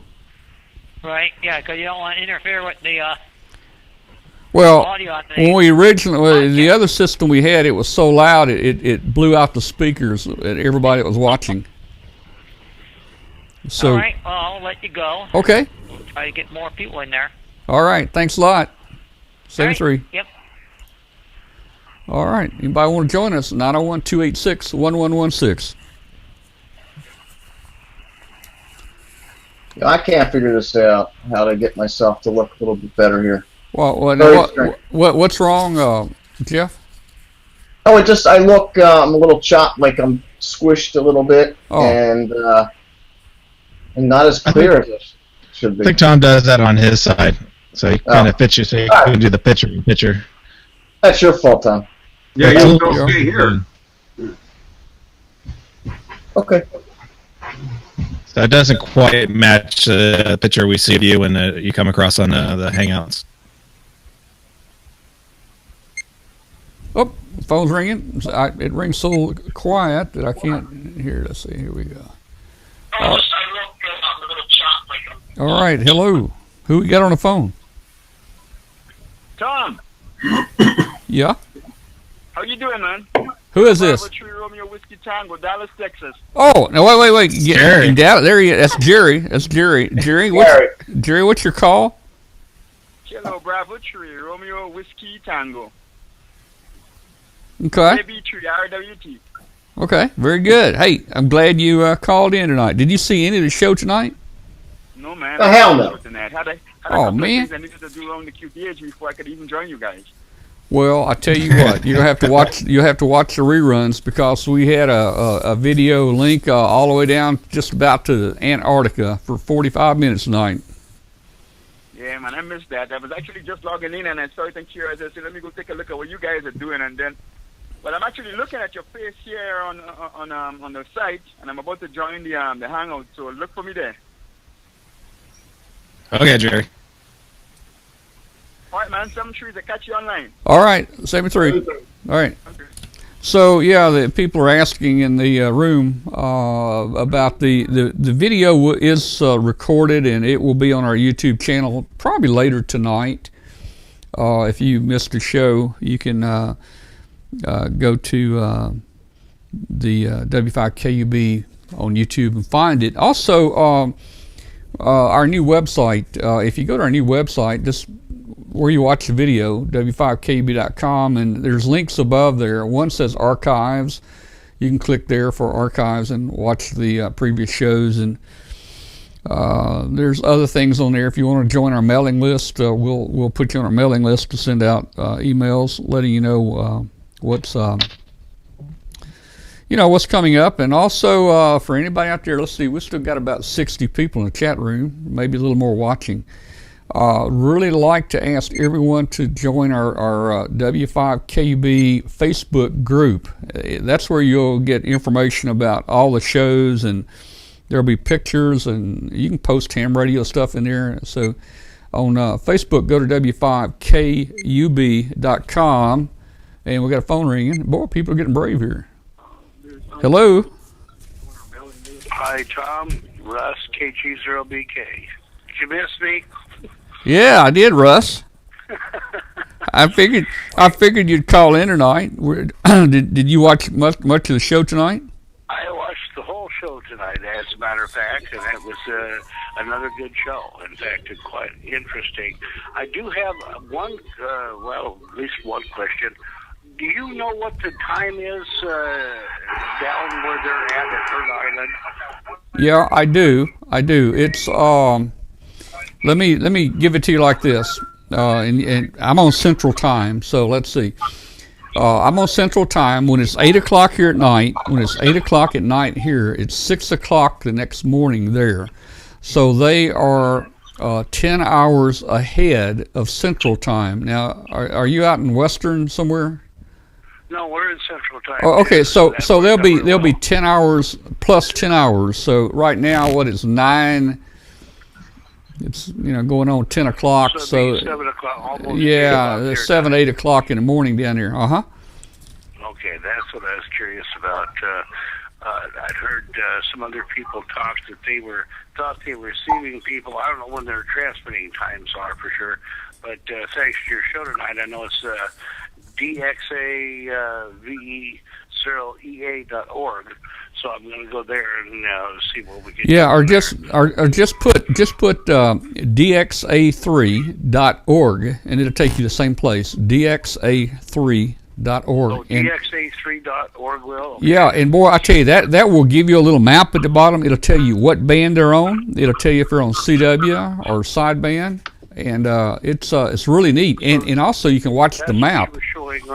That's what you were showing earlier on the show. Then was the DXA3.org. You can watch the map there, and it'll show you where they're talking to, so you'll know that the propagation is coming in. Let me pull it up here. Let's see if I can pull it up on here. Oh, okay. Here's a good shot of it right here.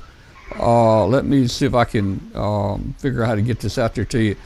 Let's see. You're on a phone, so you're not seeing it. But for people out there that are watching the webcast or on Hangout, you can see that this is the map, and right now they're talking to. If you'll look here, it's marked off. This is North America Central. That's North America East right there. And you can see there right now they're working VE9OX. They're working K1LI. They're working K3. Up, it just changed. Now, and if you look at the bottom down here, it will tell you what bands they're on. For instance, the little gold colors, there's a gold color. They're working sideband on 40 and 20.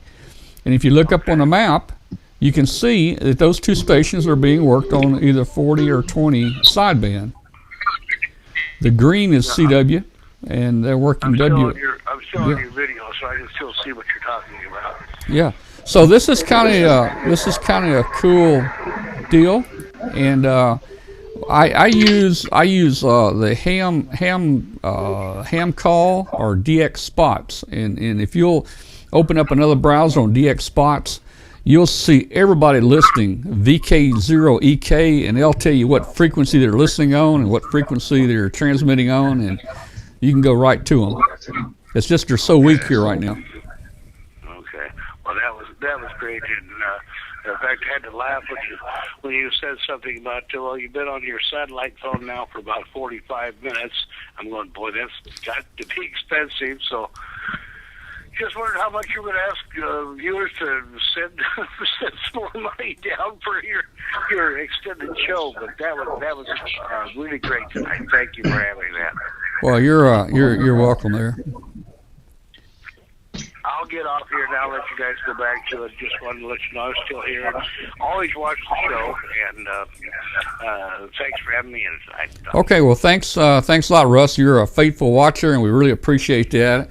K6JEB's out there, and he put the time out 12 hours ahead of time, ahead of Pacific time. So they're 12 hours ahead of Pacific. They're 10 hours ahead of Central, where I am. Okay, so 10 hours would be right. Yep, that would be correct. Thanks, Tom. Love your show. Keep it up. All right. Well, thank you very much. Thank you. I tell you guys, we've got some. Well, my audio looks really hot. I don't know if it's too bad or not. Maybe I'm talking. You sound fine. Okay.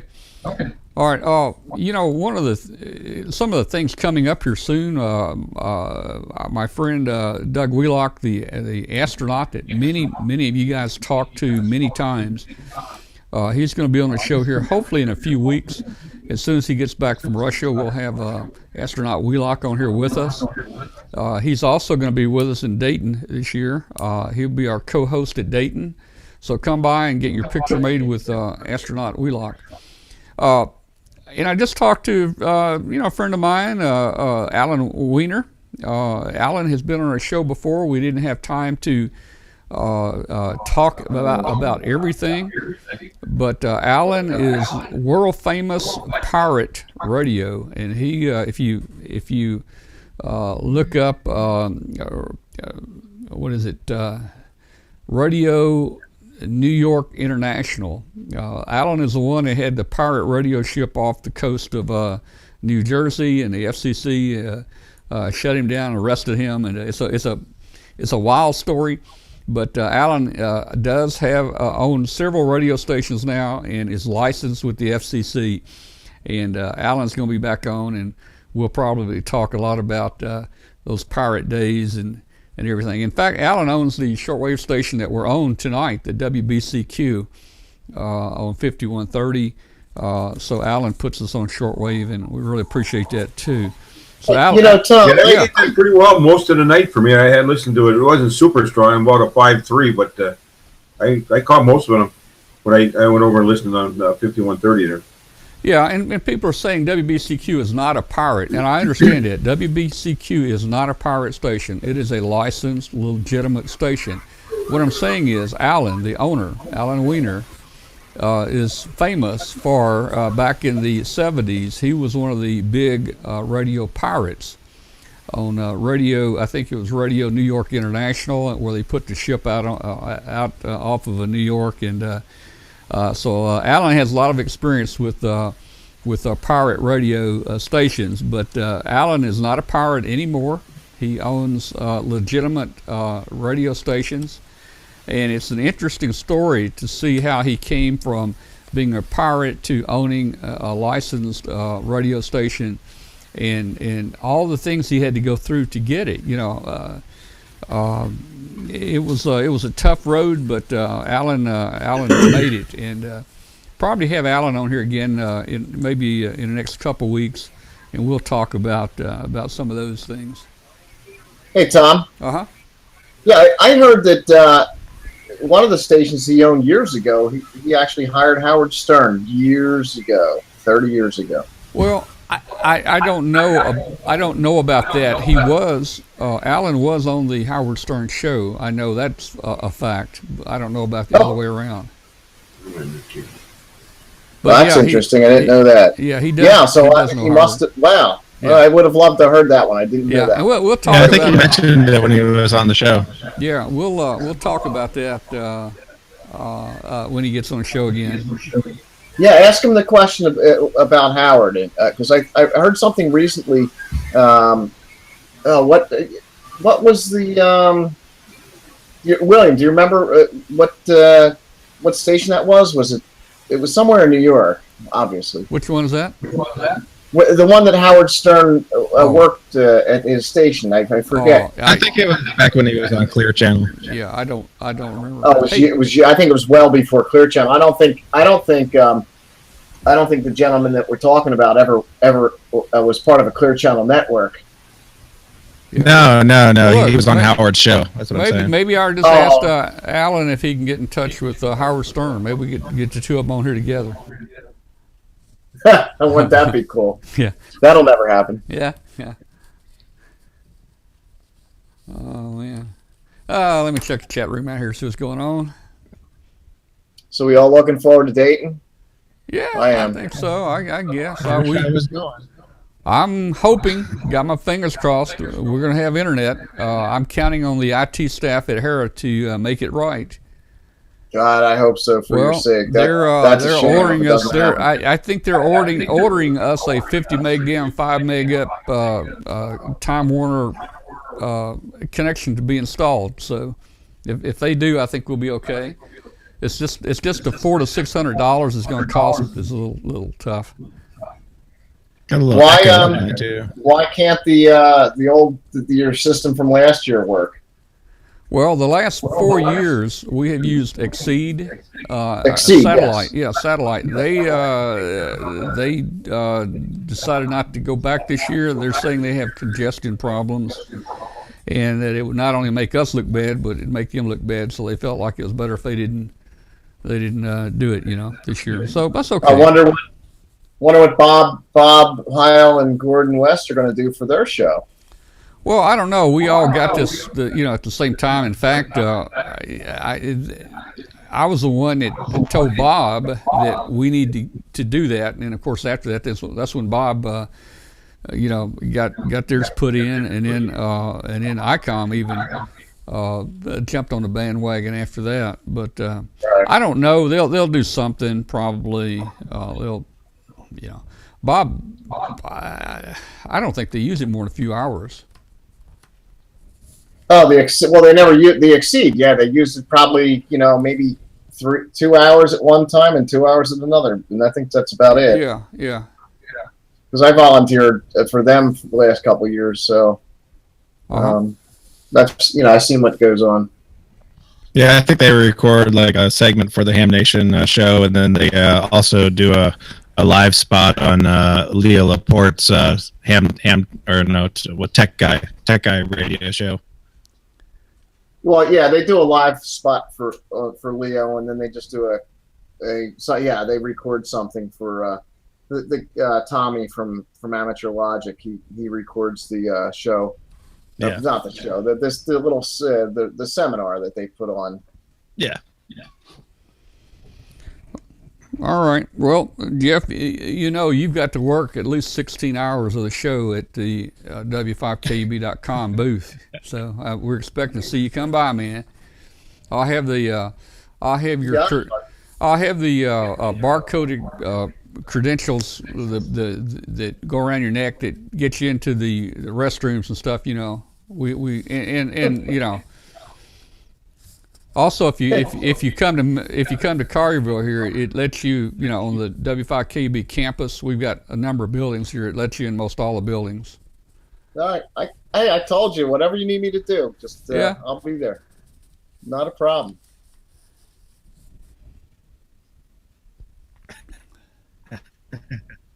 Not a problem, Tom. Willing to help out, always. You need to go out and get a hot dog. Oh man, those are about the grossest hot dogs. I'll take over your. Those are the worst hot dogs they've got there, man. Oh yeah. You don't. We used to cook our own there, but I don't know if I can get away with that inside the building now. That may be a little tough. I don't know. If you had a little steamer, you could do it.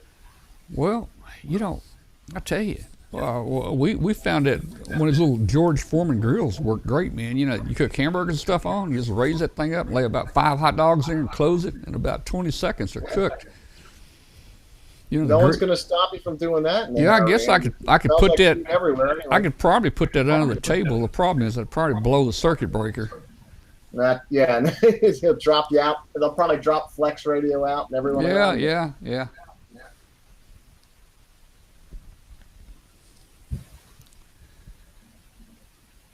There you go. Doug says he'll buy you guys a beer down there. Okay. Yeah. Okay, Doug. Come by Friday, Doug. And I don't drink. Doug, I don't drink anything stronger than pop. Of course, Pop will drink almost anything. We can stop over at the pub and drink some pop. Yeah, W9OI says 2 wires plugged in. I've got a picture here. When we were out in a flea market, we did try to cook hot dogs with the 2 electric prongs on our generator. I had a little 800, 900 watt generator that we were using out there.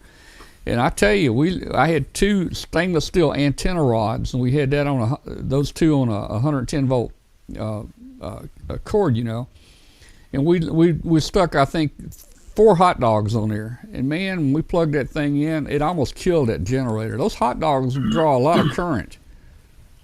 It's almost dead short. Well, I'm just going to have to watch it from here because we were not going to make it down to Dayton. Well, it isn't bad watching. You might even win a prize. Yeah, that's right. I'm going to sit here and wait for Hambot to call me. Well, the Hambot doesn't know who I am. Hambot may call you. Hambot. Okay, Doug says he's a plumber. He'll bring a torch. Now that may work. A little get one of his little soldering torches. A little little miniature ones. Kind of cook that hot dog and rotate it. That may work. Holy wow! I got to the barber today. He did style my hair too. Didn't you? Look at that. Wow. That's nice. You did a great job. Yeah. And I told him put the 1/8 blade on and style it. Yeah, he did it for me. Well, you know, they're talking about microwaving and spark gap. Yeah, there's a lot of ways to cook it. It's just you got to kind of hide that stuff from them. I mean, ham venture people or Hera probably would not like us doing that inside. I've seen the pickle. Yeah, I've seen a pickle job too.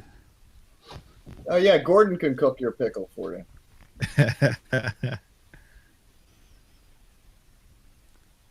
Well, you know, there are people there demonstrating, you know, silver solder, and there's a guy that sells these sticks. I bought that. There's these guys that sell these sticks to solder aluminum hub. You know, I'm not sure how that works, but you can buy it elsewhere. But I have some of that. It works really well. For you know, they got torches in there, you know, soldering. So I guess I could have a torch in there and just cook the hot dog with that. Yeah, why not? You could actually lay some solder down on it too. Yeah. Yeah, that aluminum stick that guy sells is quite amazing. I think the George Foreman grill would probably work. That's what we used outside, and I could put it under the table.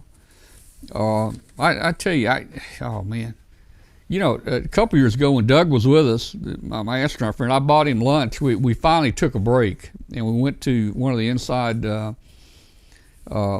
places there to get food, and you know, he says, "What's good?" And I didn't know what was good. I think he got the barbecue. I think I got a hot dog or something. Man, oh man, it just wasn't good, man. It was bad. Oh, I think the food outside would be better, where they're cooking it on the grills outside. In fact, I think last year we walked outside and got our food outside and brought it in. Yeah, there's some good food outside. Yeah, K6JEB says they use the engine blocks in the Army. Yeah, that's a good thing. You know, we used to put sardines on the engine blocks, and just leave them there. Of course, that causes a great stink, and people wondering what's going on. You have to crack the can though, right? Otherwise, you just open the can and just kind of, you know, lay them up on there around, you know. We're up on top of the engine where it's real hot. You know, I was looking at these Heard Island pictures, and it reminds me of being in the military. I was in a special group. It was called the Fourth Mob. It was a communications group, and we played. I was in the Air Force, but we played Army all this time, and we'd go out and we'd set up tents. We'd live in tents. We'd do guard, you know, perimeter guards, and carry the M16s. And what our job was to go out and set a complete air base up anywhere. We would take our own air control tower, air traffic control tower, and maintenance people, and telecommunications, and all that stuff. And I just thinking about what Bob and him are going through down here. That's no easy place down here with the wind blowing 40 miles an hour and just above freezing. And oh man, and it was kind of funny when he said the electricity went out. So, you know, I guess our lights and the heat went out, but I can remember in our tents, we would set up a 12-man tent,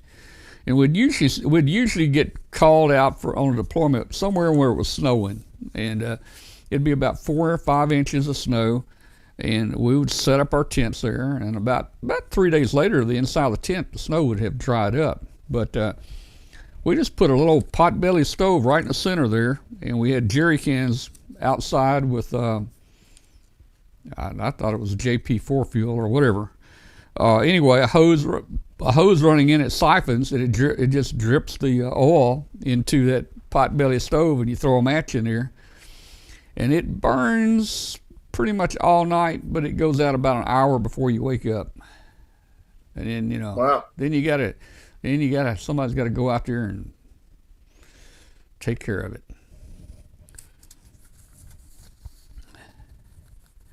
But yeah, those huts they got look like they're really good huts. They blow up by air, and I'm concerned. You know, he was talking about on our website that it is so windy you almost can't stand up and you can't walk.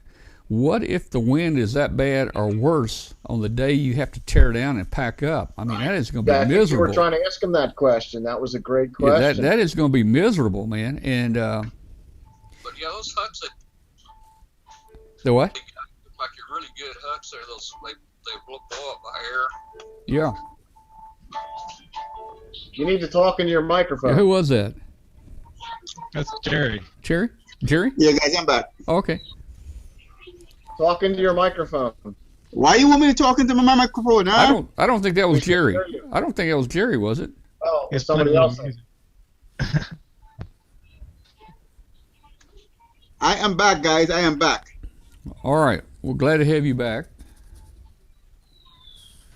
We heard someone talking. And they were not Klondike loud, stoves. I don't know. I don't know what a Klondike stove is. Heard Island. Yeah.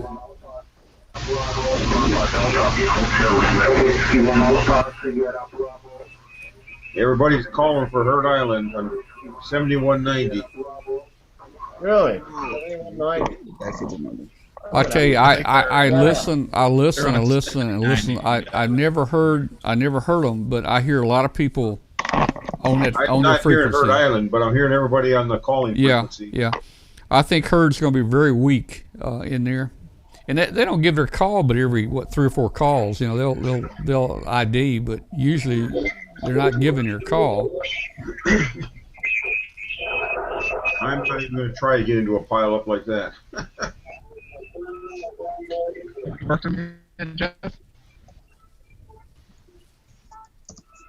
I want to know where they're listening. They're listening up 7190, but they're transmitting on 7090. They're transmitting at what? 70? They're transmitting on 7090, and they're listening on 7190. Really fun when you hear the guys mix up their VFOs and transmit it right on a CW frequency for the US. Yeah. Wow, what? For some reason, your audio is really choppy for me. Is it choppy for anyone else? Yeah, he's kind of breaking. He's kind of breaking a little bit. My kids probably play video games. You're saying they're listening. They're transmitting on 71. No, they're transmitting on 7090. 7090. That's where they're transmitting. Okay, so that's where I want to listen. Let's see what that looks like. I think they're also on 30 on 10.116. I would like to get them. They're on 17, 20, 30, and 40 right now. And if you look at dxa3.org, you'll see what bands and what modes are on. Right now, they're working on sideband. No, that's CW. They're working N4 GG right now, and they're working at N6 NB. They're working at W8 XD.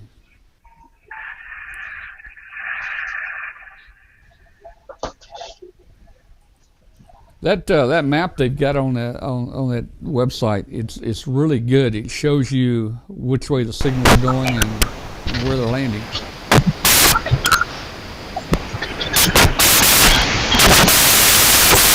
All right.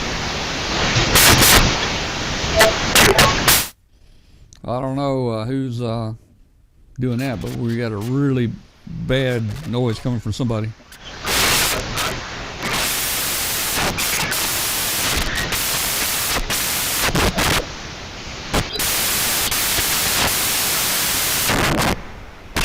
I'm not sure where it's coming from.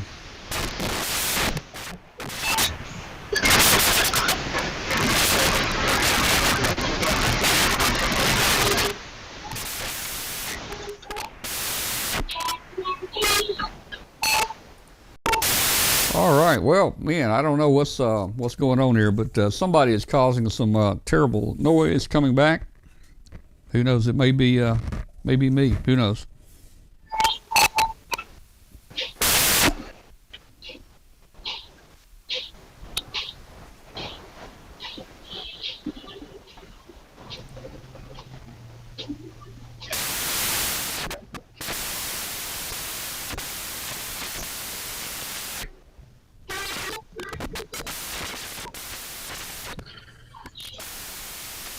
All right.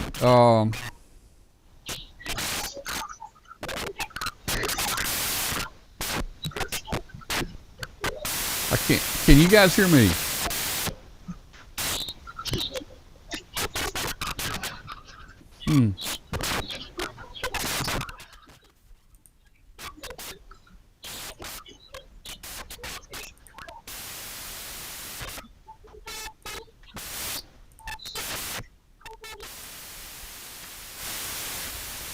All right. Well, we've got a big problem. Somebody is not doing too good on our hangout tonight.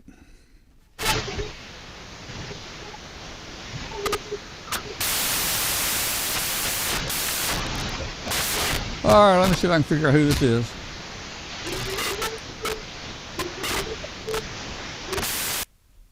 I'm just going to leave the call, and I'll come back in it.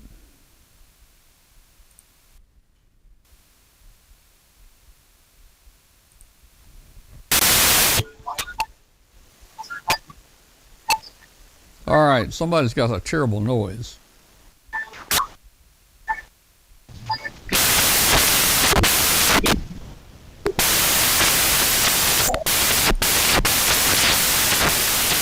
Jerry, I'm not hearing you, Jerry. If you're hearing us, can you disconnect and reconnect? There we go. All right, anybody else hear me? Well, that wasn't Jerry.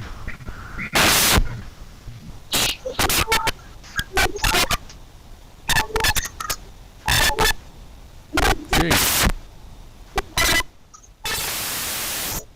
Don't know.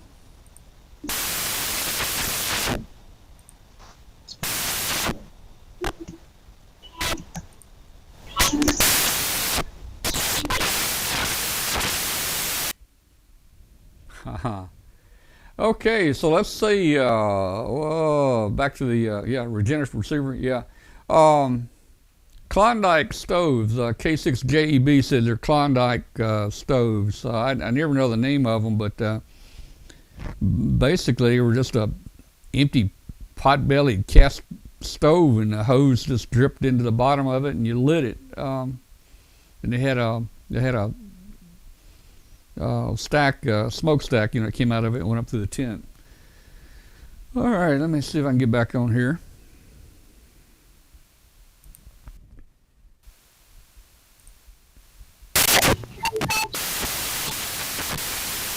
Oh, this is terrible.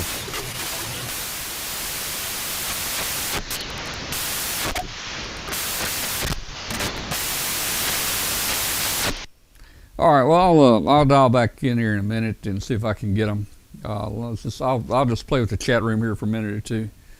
Yeah, QRM over the internet. That's right. Don't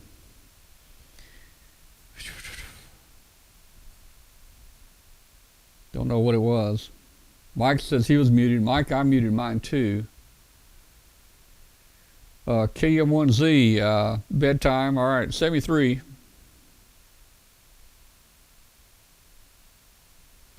Yeah, those stoves, they actually worked okay. They warmed up the inside of those tents. And as I was saying, by about the third or fourth day, the snow was completely gone from inside the tent. I would carry some Coca-Colas with me and some food, and I'd just stick it out under the edge of the tent in the snow, out there. And that was my ice box and a refrigerator. And when I get ready for a cold Coke, right here by my bed, I just kind of reach out under the tent there and in the snow and pull me an ice cold drink back.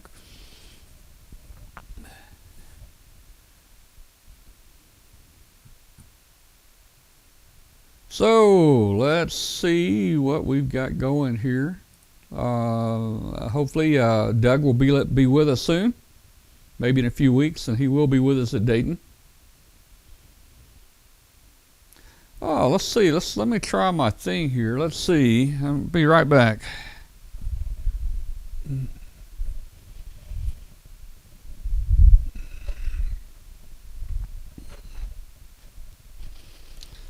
All right. So let me sit over here, and You know, guys, when you're in a space shuttle or space station like this, you know, you can kind of float around a little bit, you know, and you just kind of drift around a little bit, and then I can grab a table and I can kind of pull myself back over here and kind of give it one of these things right here, and I can come back down, you know. And let's see if we can work this right here. Oh, there we go. Yeah, there we go. We take a drink right there, and then we just kind of, you know, give the bottle a little turn right there, and maybe it'll just kind of float away, you know. I don't have my prop people with me tonight to help with that, so it probably didn't look quite real.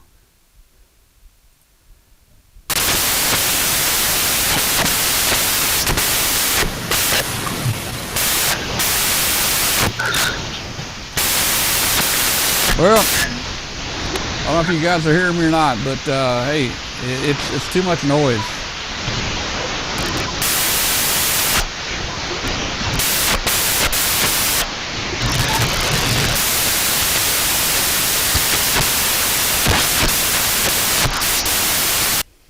I don't know what's going on.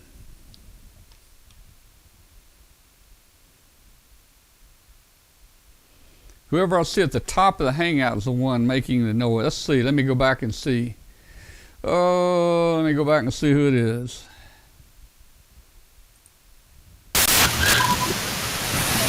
All right, Jerry.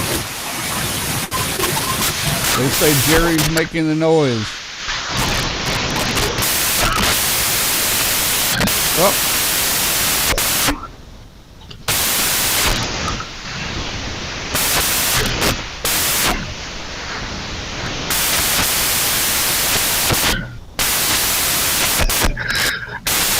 This is awful. All right, guys. Well, the hangout's gone. We're going to end the show anyway. So, everybody was at the top of the hangout, and it was still coming in. So, I'm not sure where the noise is coming. It may have been on my end. I don't know. Who knows? All right. So. There's a picture of me and Dr. Bob. That was last year at Dayton.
Thank you. Thank you.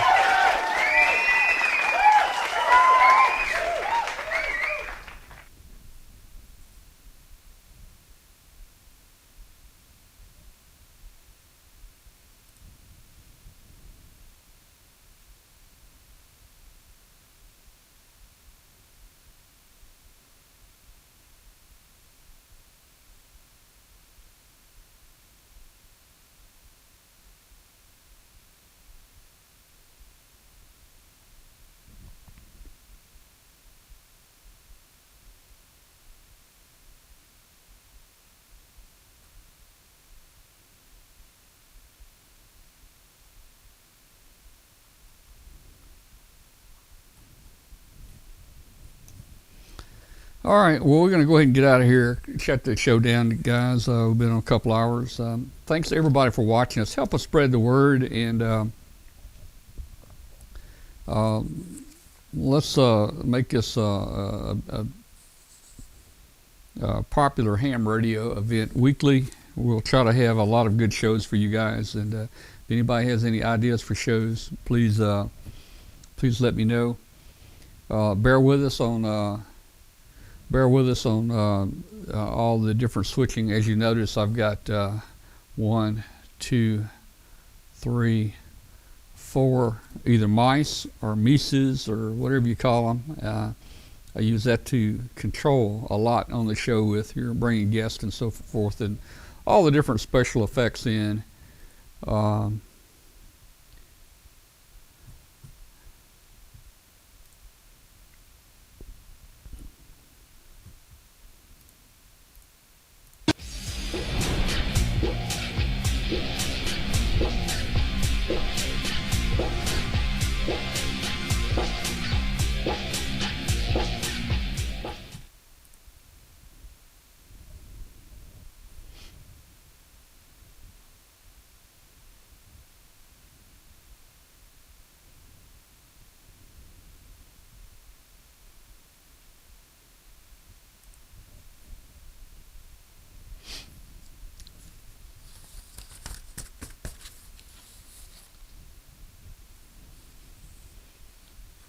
Good night, Bellbrook, Ohio.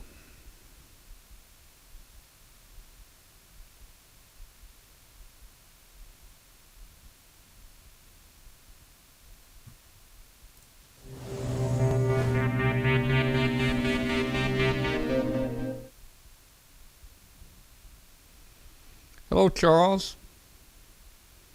KM6CEM.